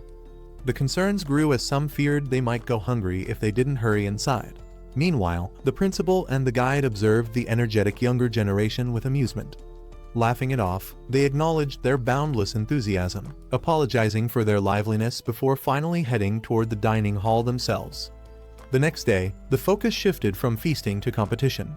The stadium roared with commands as an intense training or battle event was about to begin, marking the next phase of their experience at Magic City Martial Arts University. As the students stepped into the massive competition venue, they were in awe of its sheer scale. Many had only seen such a grand arena on television, and experiencing it in person left them amazed. The principal, however, quickly brought them back to focus, telling them to stop acting like they had never seen the world before. With that, he began explaining the competition rules. He revealed that this final tournament would feature martial arts universities from 13 different schools, competing for the top ranks. However, one school had a distinct advantage: the Great Wall Guards Military Academy, directly under the military, was automatically placed in the top 4. This ensured there would be no buys in the tournament. Hearing this, some students immediately voiced their frustration, questioning why the military academy was given a free pass while the rest had to fight for their positions. The principal calmly explained that the Great Wall Guards Military Academy was a specialized training ground for military geniuses, justifying their advantage in the competition. The principal continued his explanation, revealing a key reason why the Great Wall Guards Military Academy held such a privileged position. Unlike other universities, it was the only martial arts institution situated directly on the front lines of battle, constantly engaged in defending against multiracial invaders. This revelation stunned the students. The idea of a university doubling as a military training base on the battlefield was almost unheard of. Su-bai and his peers couldn't help but acknowledge the intensity of such an environment, realizing that those from that academy were forged in real combat. The principal warned them not to underestimate anyone in this competition, as the national finals were filled with hidden talents. He then assigned Su-bai as the lead competitor for Jeongju Martial Arts University, with Hu Qingshu anchoring the team. Their group rallied behind them, shouting their determination to win. As excitement built in the arena, an announcement echoed across the stadium. A large screen displayed a woman calling for teachers and students to settle down. The 100-school competition finals were about to begin. The first round matchups were announced, with Jeongju Martial Arts University set to face Yokohama Martial Arts University. Meanwhile, other battles were lined up between Imperial City and East China Martial Arts Universities, as well as Magic City against Nanjing Martial Arts University. All three matches would happen simultaneously, raising the stakes for every team. Jeongju's group breathed a sigh of relief, realizing they had avoided drawing any of the top three universities in the first round.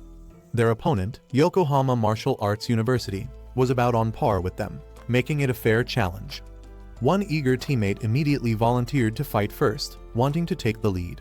However, Subai wasn't about to let anyone steal the spotlight. He stepped up, insisting that he would go first to set the tone for Jeongju and show their strength. With that, the battle commenced. Stepping into the arena, Subai faced off against his opponent, who immediately recognized him. Subai's acknowledging Jeongju Martial Arts University's impressive achievement in reaching the finals.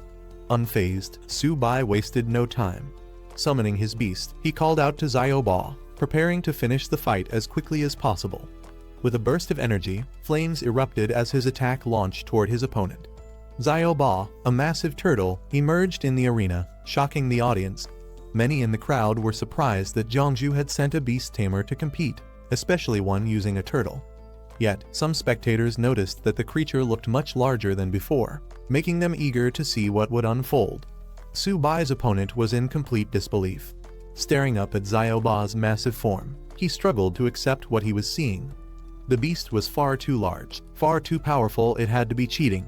Before he could process it any further, the battle was already over. With a single, overwhelming attack, he was sent flying out of the arena, screaming in frustration. Meanwhile, Subai barely seemed interested in the match's outcome.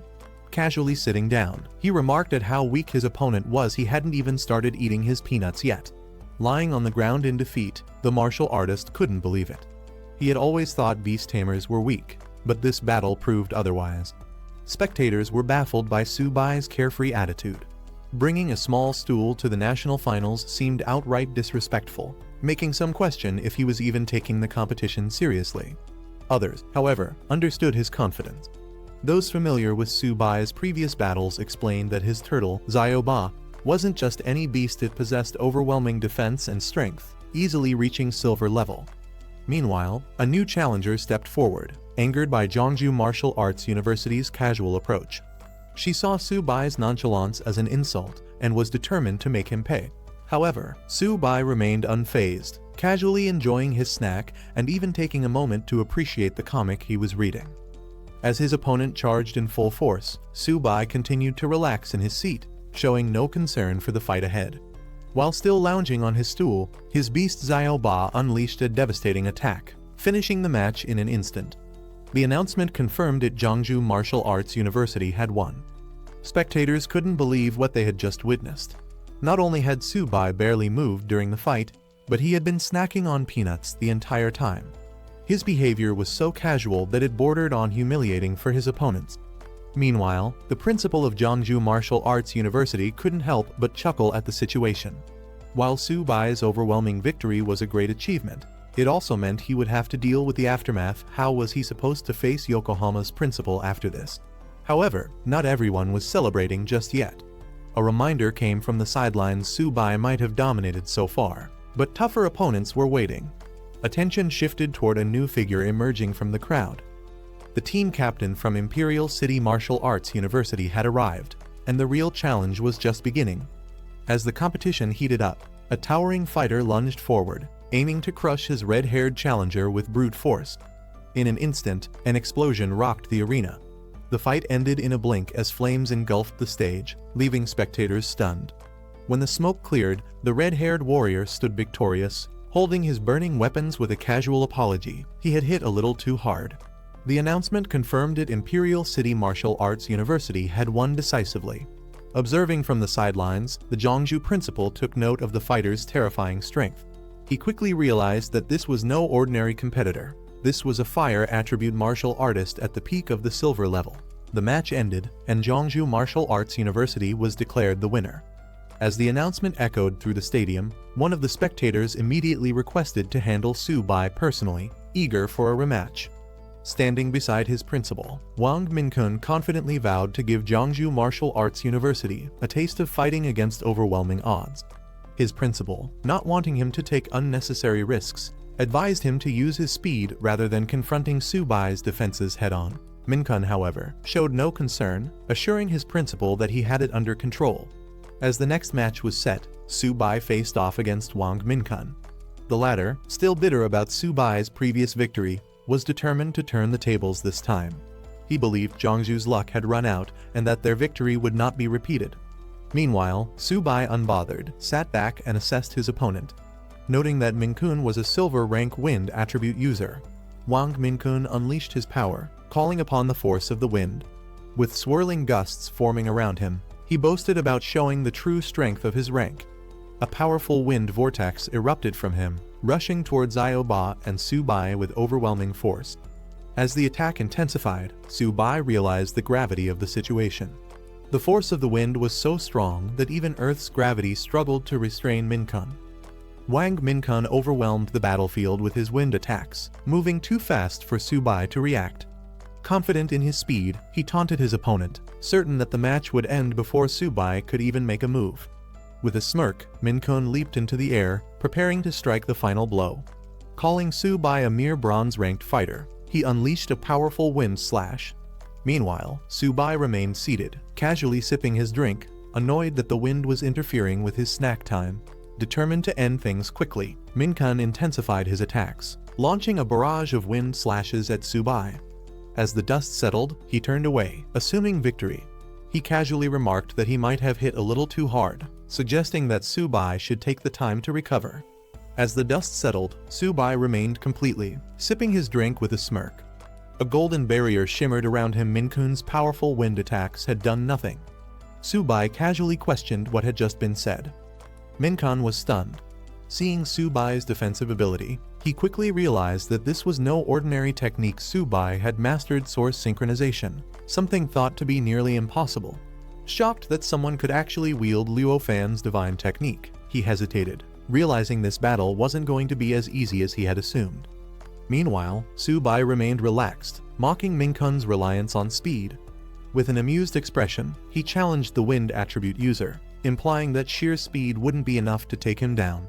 Finally, as the battle escalated, Su Bai called Xiao Ba back, signaling a shift in his strategy. Su Bai decided to turn the battle into a game of speed. With a smirk, he reached into his bag and pulled out a small, seemingly harmless white cat. Confidently, he declared that he would match his opponent's speed on his own terms. Su Bai encouraged it, signaling that it was time to shine. The small feline let out a fierce cry, surprising the audience. Minkun, however, was unimpressed and burst into laughter, mocking Su Bai for bringing a pet cat to a serious battle. He ridiculed him, questioning whether he had lost his mind. Meanwhile, the spectators were equally entertained, with some questioning what kind of university would allow a contestant to bring a pet into a fight. While many laughed at the absurdity, others were charmed by Xiao Bai's appearance, with one girl in particular gushing over how adorable the little cat was, even expressing a desire to have one herself. As Su Bai casually pulled out his small stool and drink, the audience grew more confused. Some spectators questioned his actions, wondering if he was simply mocking his opponent. First a stool, then a drink, and now a pet cat. Was he even taking this fight seriously? However, among the onlookers, one experienced figure urged patience. He recognized that Xiao Bai was no ordinary cat and suggested they wait and see what Su Bai had planned. Meanwhile, Minkun continued to laugh, still underestimating Su Bai's choice. He dismissed the cat entirely, insisting that Su Bai should bring out his turtle instead. Amused but calm, Su Bai gave Xiao Bai a simple instruction not to hit too hard. In the next instant, Xiao Bai roared, unleashing a monstrous energy that took Minkun completely by surprise.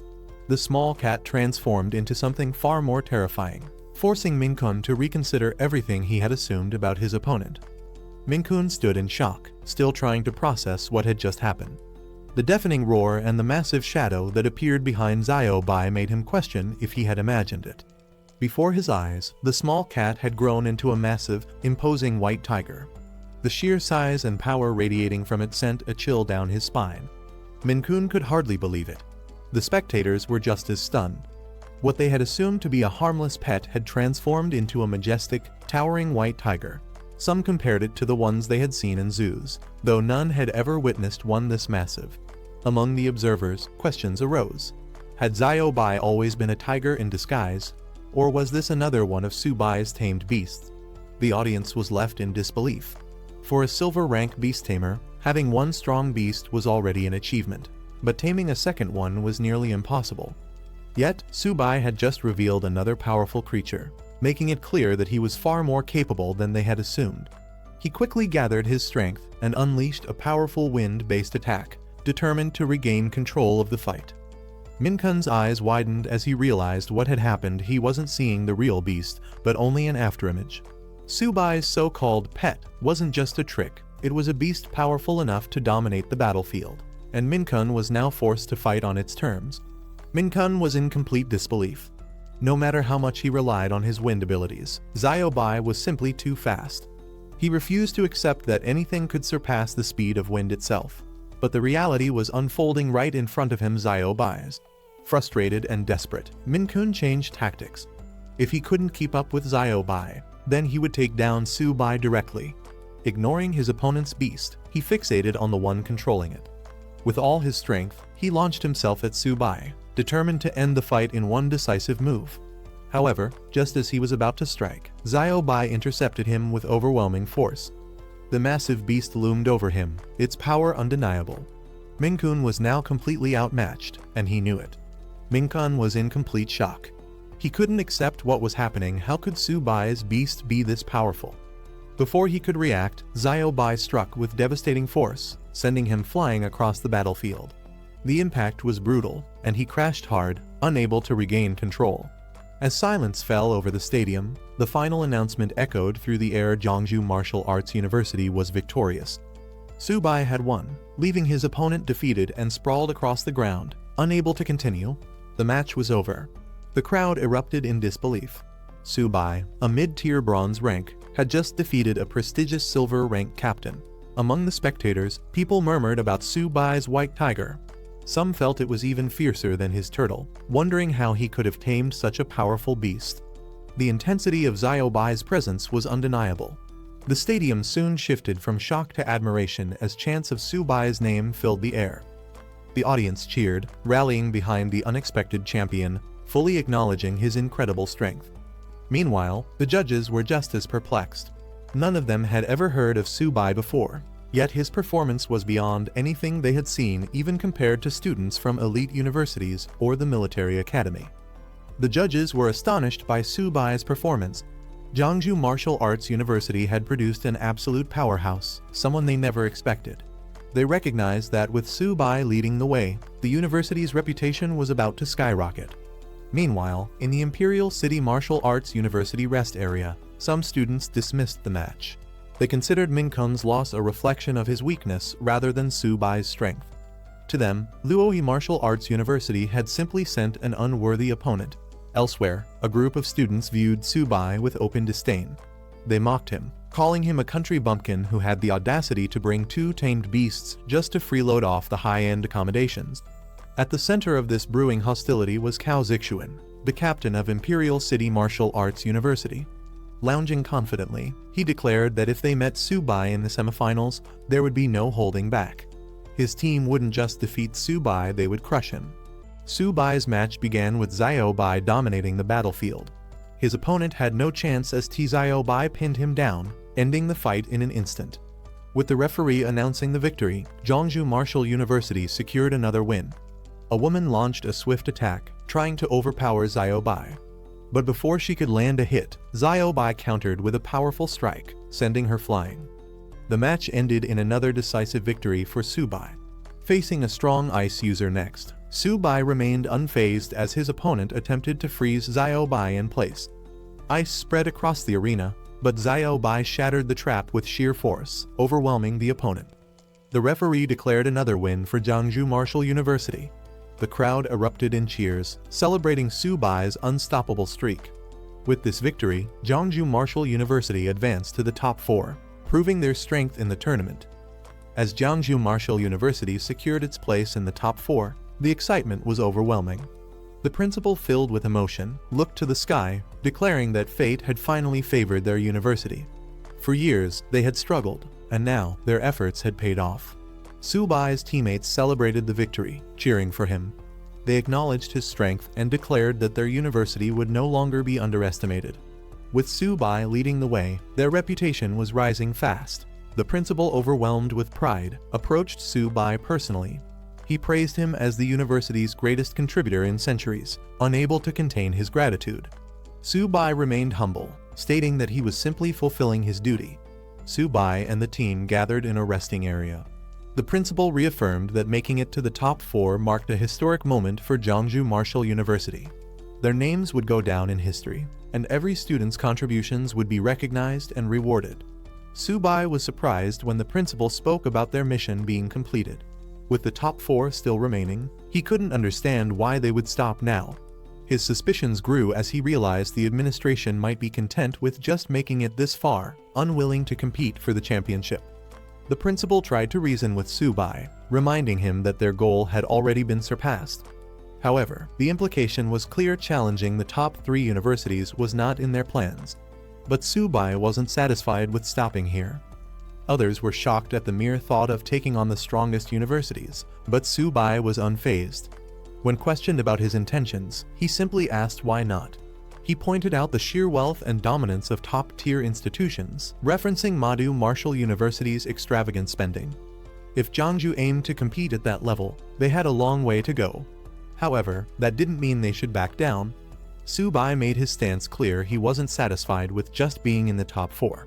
He believed they should aim for first place, and even rebuild their university's reputation from the ground up.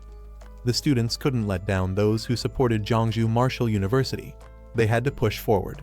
Hearing this, the others were convinced. Giving up now wasn't an option. One of his teammates, despite finding Su-bai's personality irritating, acknowledged his ability. As a result, Su-bai was entrusted with leading the team into the top 4 matches. The principal commended their spirit and determination. He urged them to rest and prepare for the real challenge ahead, facing the strongest universities. As the students walked away, the principal remained behind, deep in thought. He recognized their passion but couldn't help but find their goal reckless. Taking on the top 3 schools was an immense challenge. But despite his doubts, he couldn't deny their ambition. At the Dragon Nation's Supreme Military Command, the upcoming finals of the 100 Universities League were being closely monitored. With only 2 days left until the conclusion, the military was also making its own preparations. Inside the command center, high-ranking officials discussed their plans. The counterattack against the myriad races was fully prepared, with troops stationed at the front lines, ready to launch at a moment's notice. The leader acknowledged their readiness with approval. The discussion turned serious as they confirmed that once the league ended, the war would officially begin. Every student, regardless of their ranking, would be sent to the battlefield. The officials, filled with determination, vowed to avenge the countless students and mentors who had lost their lives. The enemies of the Dragon Nation would not be forgiven. Those responsible for their losses would face punishment, no matter where they tried to hide. The next morning, in the Madu Hotel, where participants and spectators gathered before the top 4 matches. Inside his room, Su-bai focused on his cultivation, golden energy radiating around him as he meditated. Meanwhile, Xiaobai and a turtle-like beast eagerly devoured their meals, their appetites as intense as ever. Suddenly, an explosion of energy erupted from another room.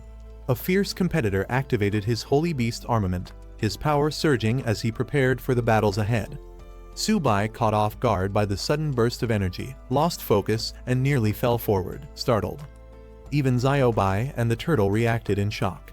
Su-bai was caught off guard when an unfamiliar sensation surged through his body. Looking down, he realized his meal had exploded in front of him, leaving him stunned. A notification appeared before him, confirming that he had unlocked a new Beast Tamer skill transposition. This ability allowed him to instantly swap positions with his tamed beast within a certain range, bypassing all restrictions. Still processing the information, Su-bai tested the skill and found himself swapping places with Xiaobai in an instant. The unexpected effect left him speechless. Was this really a useful skill, or just another unpredictable power? After a brief moment of disbelief, he decided not to overthink it. Any new ability could turn out to be an advantage on the battlefield. With that thought, he grabbed his bag and called out to his beasts it was time to move forward. With newfound determination, Su-bai confidently announced his goal, challenging the 3 top-tier schools. Carrying Xiao-bai and the turtle beast on his shoulders, he was ready to prove Jiangsu Martial University's strength on the grandest stage. Meanwhile, the competition's host addressed the audience.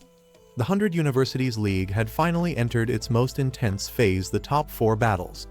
The first team to enter was the Great Wall Guardian Military Academy, a powerhouse known for its deep military heritage. The history of the Great Wall Guardian Military Academy was unveiled. Originally a military base, it was established in 1907 and played a crucial role in battles against the myriad races. For over 94 years, it had endured countless enemy attacks, standing as a symbol of resilience and strength. As the Academy's representatives entered the arena, their presence was commanding. Clad in dark uniforms, they carried their Academy's banner with pride. These warriors had been forged through real battles, fighting myriad race elites and proving their worth. Now, they were here to dominate the competition. The Great Wall Guardian Military Academy stood by its unshakable motto: as long as the myriad races exist, the Great Wall will never fall. A legacy built on war and resilience, the Academy was home to warriors forged in real battles. At the helm of this formidable institution was Nai King, the strongest human and the only king-level expert, serving as its honorary principal. His presence alone was enough to deter any myriad race from setting foot near their territory. Recognized as the most powerful martial academy in the Dragon Nation, the Great Wall Guardians were more than just competitors. They were the frontline barrier of humanity itself. The audience buzzed with anticipation. The Academy's reputation was legendary. Every student there was considered a hero. If Madu Martial University and Capital Martial University were already terrifying, the strength of the Great Wall Guardians was unimaginable. Some spectators questioned why the Academy only had 5 team members and no substitutes. However, others quickly dismissed the concern. An academy of their caliber didn't need replacements. As the competition intensified, the legendary king-level expert, Nai King, was praised as the ultimate protector of humanity. For Jiangsu Martial University, merely competing against an academy of such prestige was considered an honor. Watching from the sidelines, Su-bai couldn't help but wonder when would he reach such a level of strength.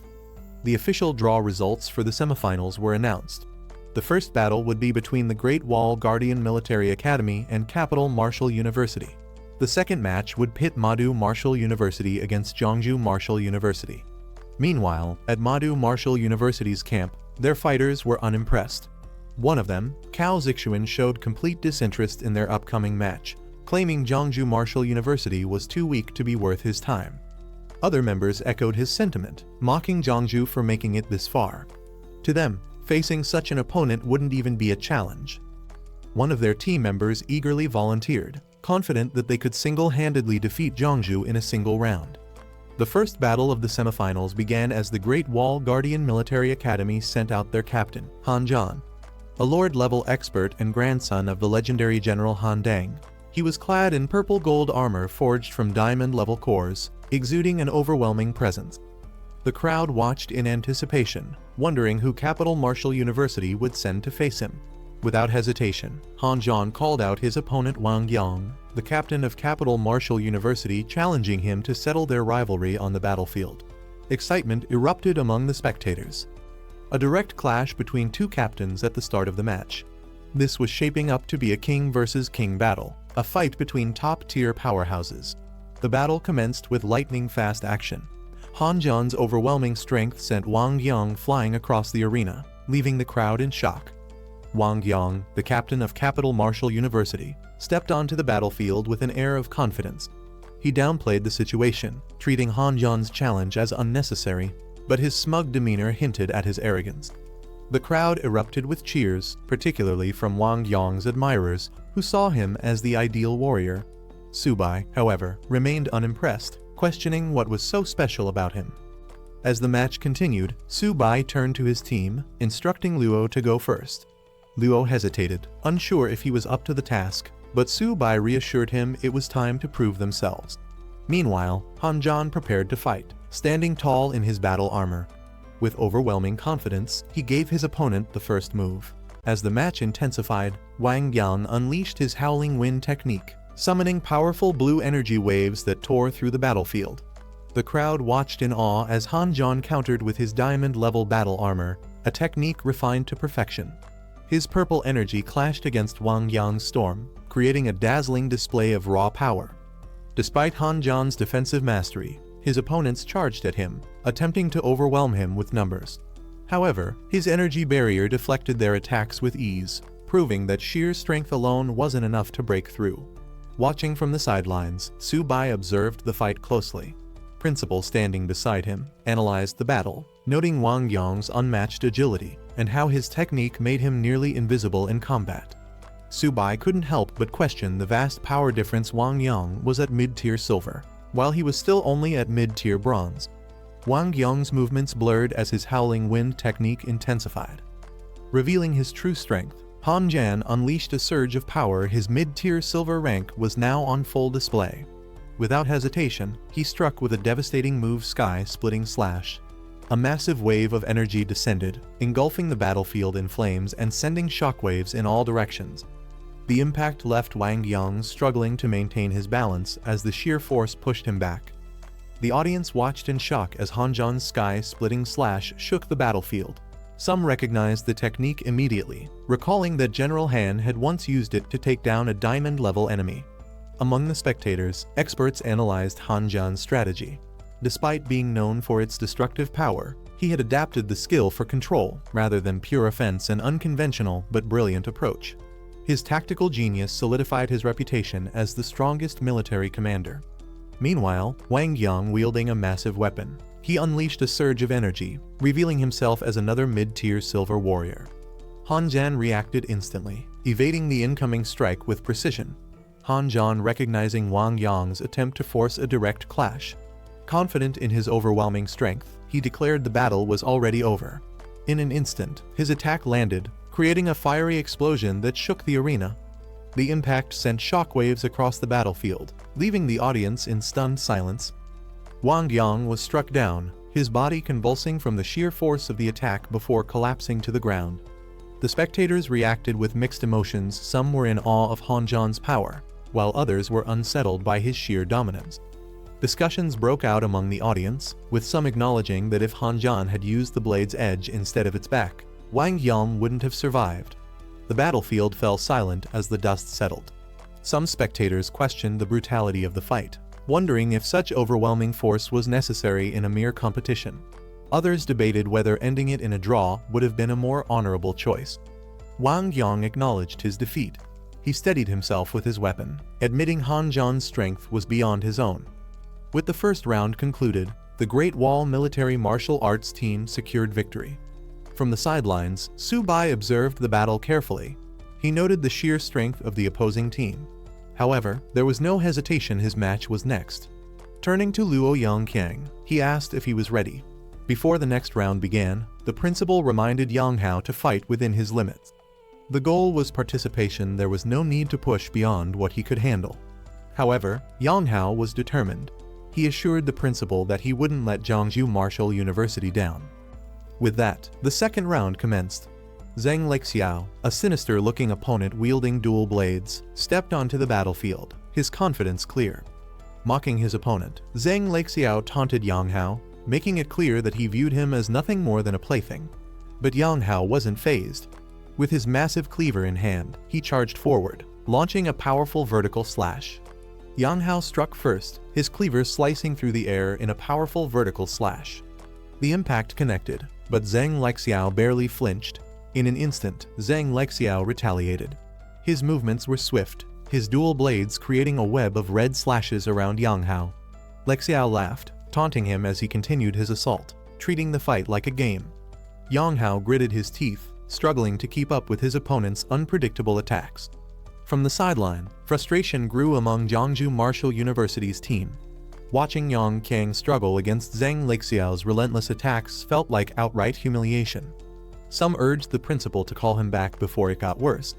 But Su Bai refused to accept that. He insisted that Yang Qiang was fighting for more than just a match. He was defending the pride of their university. Stopping him now would mean surrendering that honor. Zhang Lexiao continued his torment, taunting Yang Qiang to surrender. He warned that the longer he resisted, the worse it would get. But despite the pain and exhaustion, Yang King refused. He clenched his weapon tightly and declared that Jiangsu Martial University would never admit defeat. He struck again, this time with enough force to break any remaining resistance. Zhang Lexiao continued his relentless assault, slashing through the air with an eerie excitement. He mocked Yang King's stubbornness, taunting him to surrender. But even as his body trembled, covered in wounds, Yang King refused to yield. With one final strike, Lexiao delivered a devastating blow, sending Yang King crashing to the ground. The impact echoed through the arena, leaving him motionless on the floor. The crowd murmured in shock. Some questioned the cruelty of the fight. Was there really a need to push an opponent this far? Others wondered if Lexiao had any humanity left, as his actions went beyond mere competition. The match ended with Zhang Lexiao's victory. Jiangsu Martial University's team was furious, seeing their comrade humiliated. Su Bai clenched his fists, determined to make Madu Martial University pay for their arrogance. Before he could step forward, Bai Ningbing took the stage. Confident and composed, he promised not to let Zhang Lexiao continue his unchecked arrogance. The principal warned him not to be reckless, but Bai Ningbing had already made up his mind. As Bai stepped into the ring, Zhang Lexiao greeted him with a smirk, unimpressed. He mocked his new opponent, finding him far less entertaining than the last. But Bai Ningbing wasn't interested in banter. He immediately shattered his own sheath, signaling he had no intention of playing games. The second round began. Without hesitation, Bai Ningbing launched forward using Void Step. His blade aimed to end the fight in an instant. Bai Ningbing wasted no time, launching himself at Zhang Lexiao with his White Spirit Blade technique. His movements were swift and precise, aiming for a decisive strike. Lexiao smirked, amused at his opponent's ruthlessness, but he wasn't about to let himself be taken down so easily. With a burst of red energy, he countered, deflecting Bai's assault while maintaining his eerie grin. The spectators watched in awe. The sheer brutality of the battle left many questioning whether they were really witnessing a fight between students. The arena was filled with a scent of blood, heightening the tension. Some onlookers suggested stopping the fight before it escalated further, fearing one of them might die. But neither Bai Ningbing nor Zhang Lexiao had any intention of backing down. The battle was only getting started.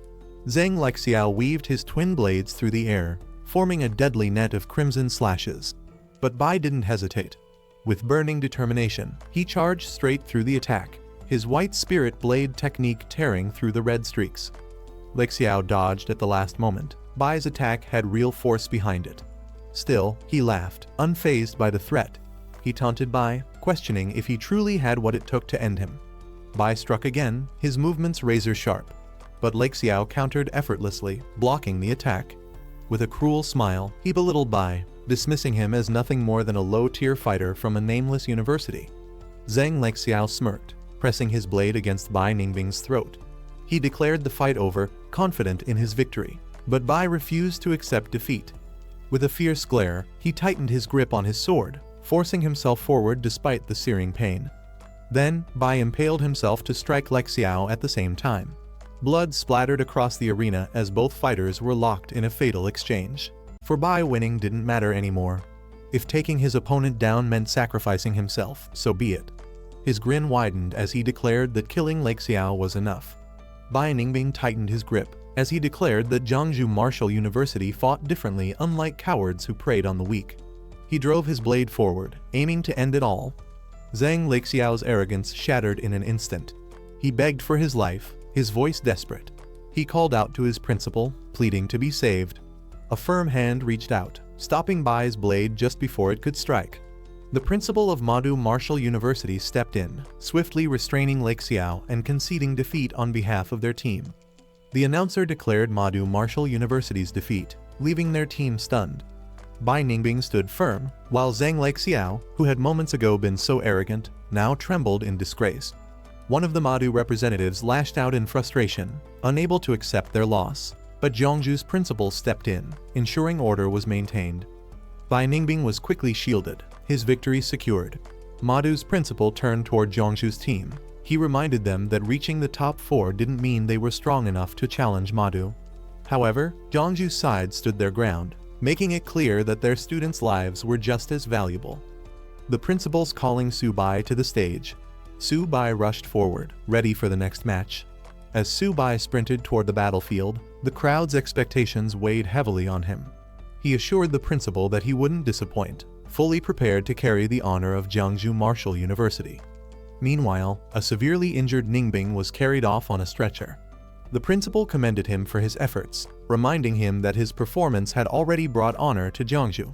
The medical team reassured him that his well-being came first, but Su Bai would ensure their team's revenge.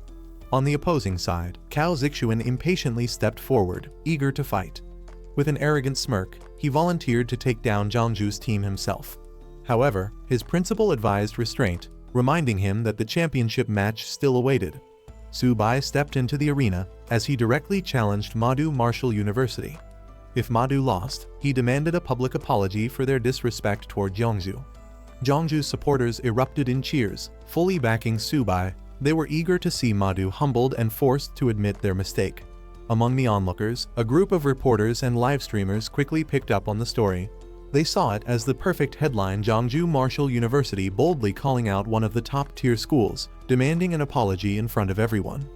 Meanwhile, on the Madu side, Cao Zixuan and his team scoffed at the demand. To them, Jiangsu didn't even deserve consideration. One of Madu's fighters, Huang Sheng, volunteered to accept the challenge, eager to show Jiangsu the overwhelming difference in strength.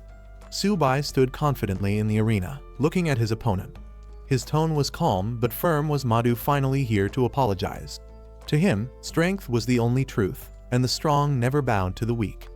His arrogance was met with approval from his side, reinforcing their belief in superiority. Instead of dragging things out, he suggested Madu send up another fighter. Taking them on one by one was a waste of time. He had more important things to do. The spectators were stunned. Many saw Su Bai's challenge as sheer arrogance. Madu's top fighter, Cao Zixuan, hadn't even stepped in yet. Some questioned whether Su Bai was being reckless, but others admitted that Madu had indeed gone too far. Still, taking on multiple opponents at once seemed impossible.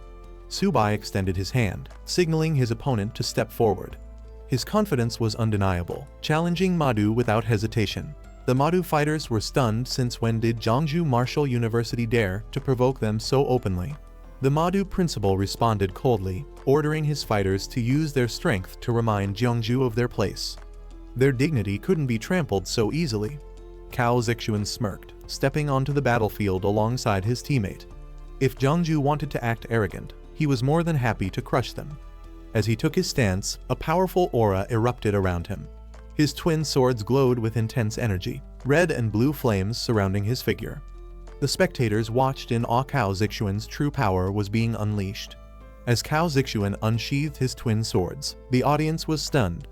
Forged from millennium cold iron and molten lava iron, these weapons were crafted from some of the rarest materials. But what truly shocked them was the power embedded in their hilts: platinum-level cores from immensely powerful beings. The spectators whispered among themselves, recognizing the immense investment Madu and the Cao family had placed in him.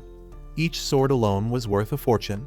Some even speculated if he had mastered the legendary technique left behind by the Ice-Fire War God, a former Madu graduate.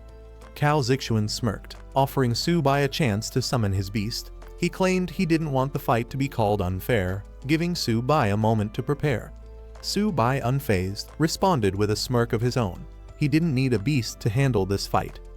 The crowd was in disbelief. Su Bai, a beast tamer, had chosen to fight without summoning his beast. His opponents mocked his decision, considering it sheer arrogance. But among the spectators, some quickly realized the truth. He had activated origin synchronization, merging his power with his beast's abilities. Cao Zixuan wasted no time, charging forward with incredible speed, his twin swords blazing with energy. His confidence was absolute. He believed Su Bai was simply throwing himself to his own demise. A slight smirk crossed his lips as he observed his opponent's impatience. Without hesitation, he activated his abilities: Sharp Metal Spirit, Sharp Metal Phantom, and Earth Spirit Possession, his body surging with overwhelming energy. Su Bai's eyes locked onto his opponent's, his energy surging. This was the moment. With a powerful leap, he launched himself forward, ready to settle the score with Madu. Cao Zixuan and his teammate rushed in, weapons drawn, confident in their overwhelming strength. But in an instant, everything changed. Su Bai moved faster than they could react. His enhanced abilities sent shockwaves through the battlefield as he struck with immense force. The spectators were in shock. Subai's speed had already reached gold tier, a level unheard of for a beast tamer fighting without his beast. Some doubted if he could truly compare to past legends like Luo Fan, but the display of power was undeniable. Standing before Cao Zixuan, Subai spoke calmly, questioning if he had ever felt powerless. Cao Zixuan tightened his grip on his swords, acknowledging Subai's strength. He admitted Subai had earned his respect, but that was all. Without hesitation, he unleashed lava breath, a massive wave of fire meant to end the fight instantly. Just as the flames reached him, his body blurred. Vanishing Void Step activated, allowing him to slip through the attack effortlessly. Subai effortlessly dodged Cao Zixuan's fiery attack, his movements too fast to track. With a smirk, he dismissed his opponent's speed as still too slow.